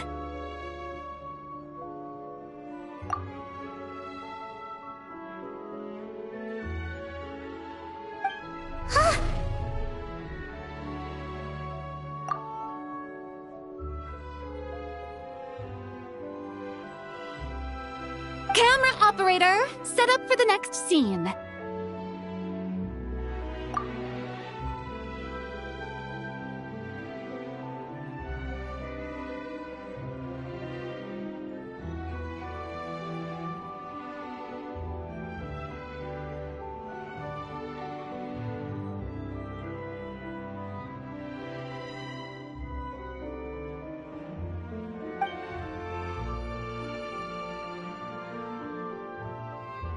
In this one, our protagonist peruses an aquarium in a foreign land and gets swept up in memories of her friend.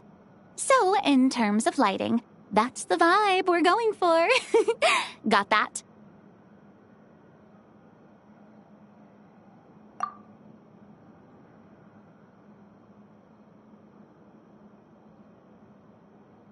Shoot. Paimon thought there would be a break and Sandrone could slip away. What are we gonna do now?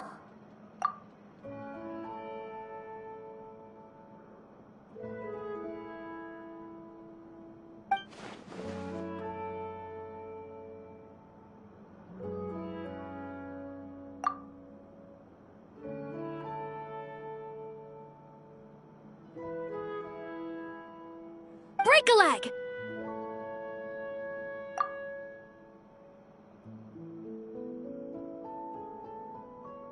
Yep, we're headed off to shoot our next scene.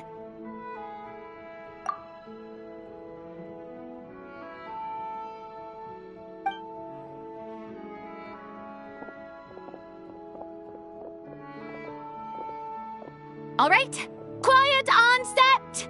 We're about to start rolling. Ready, Miss Columbina?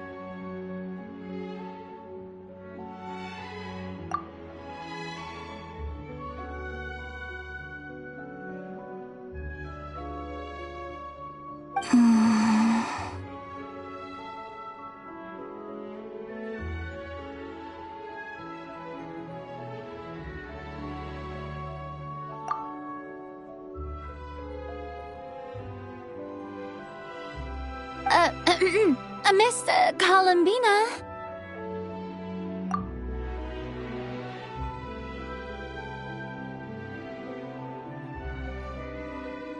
I think she would like this.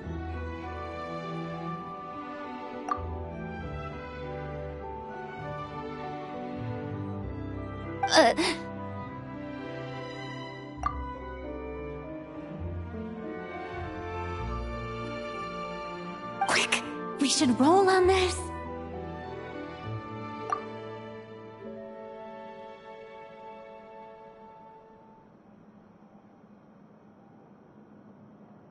It doesn't forage with the others, or prey upon its smaller kin. Instead, it remains where it is, cradled in the coral's quiet beauty, as though the raging cyclones above are of no consequence.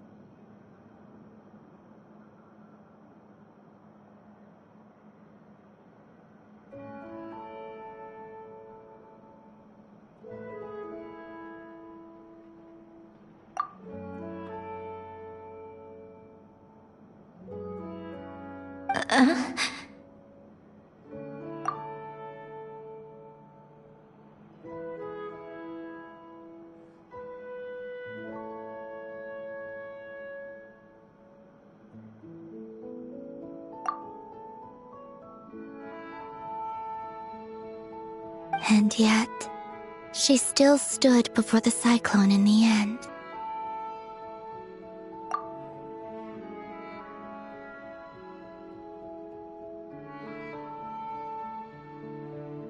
So I think that story has it wrong.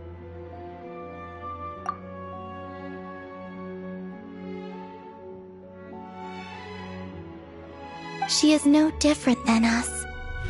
She has a heart.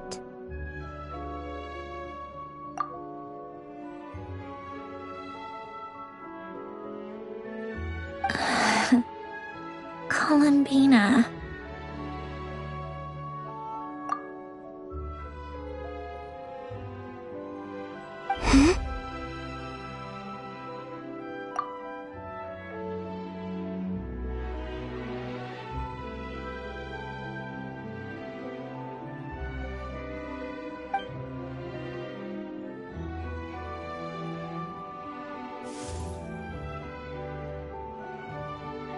Uh-oh, is she onto us?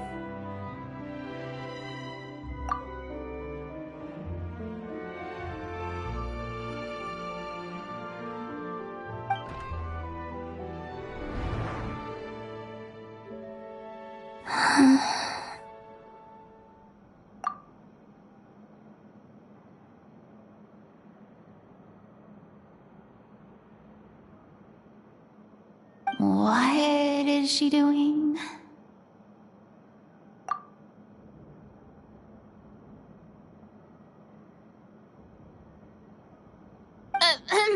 Cut!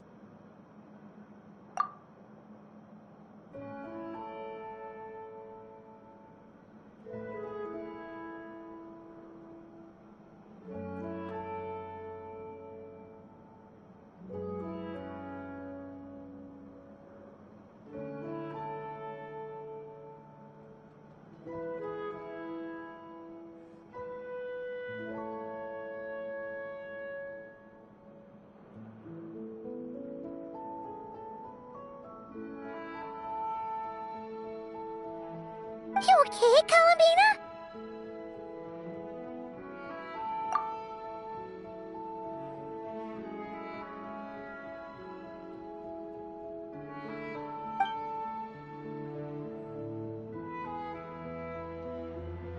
Hmm?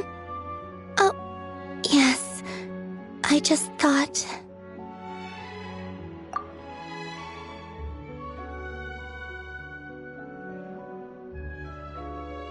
Why don't we take a short break? It's been a long day of shooting so far.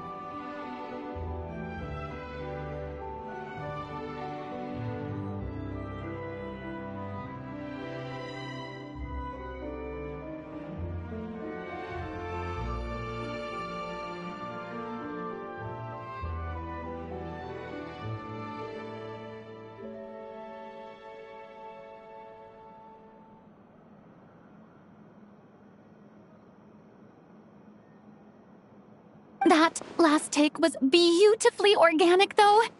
We can use it as is. No need to go again.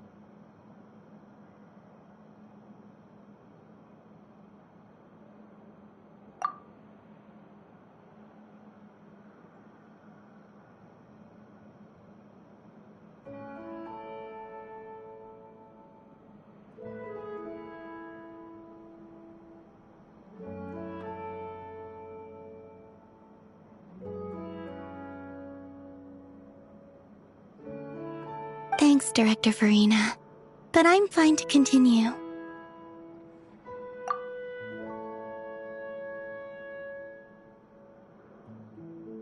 You're sure? In that case, let's shoot some quick B-roll. Then we can move to our next outdoor scene.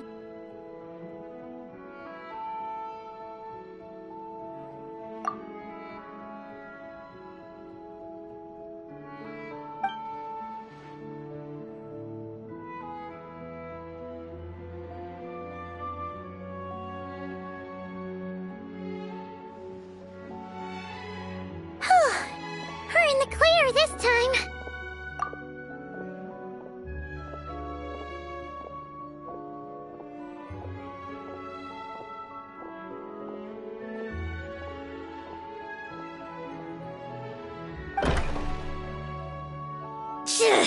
Ugh!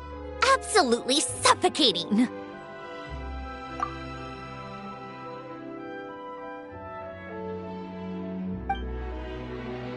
You okay, Sandrone?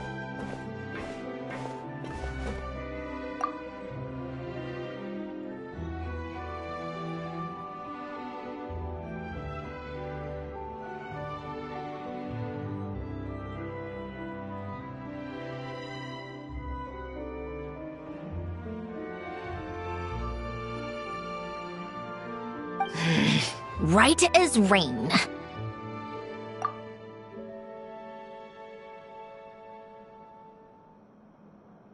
Come on, let's go check the test results.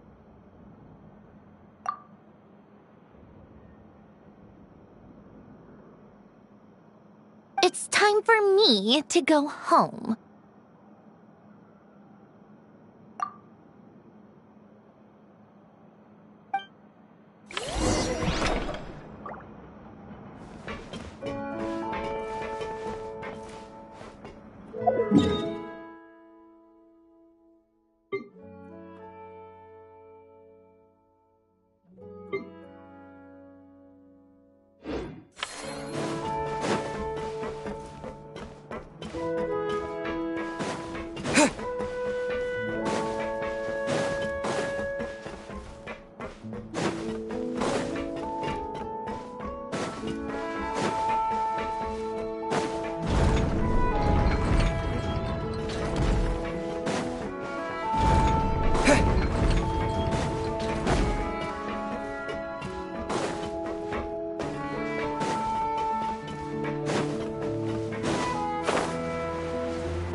Mm.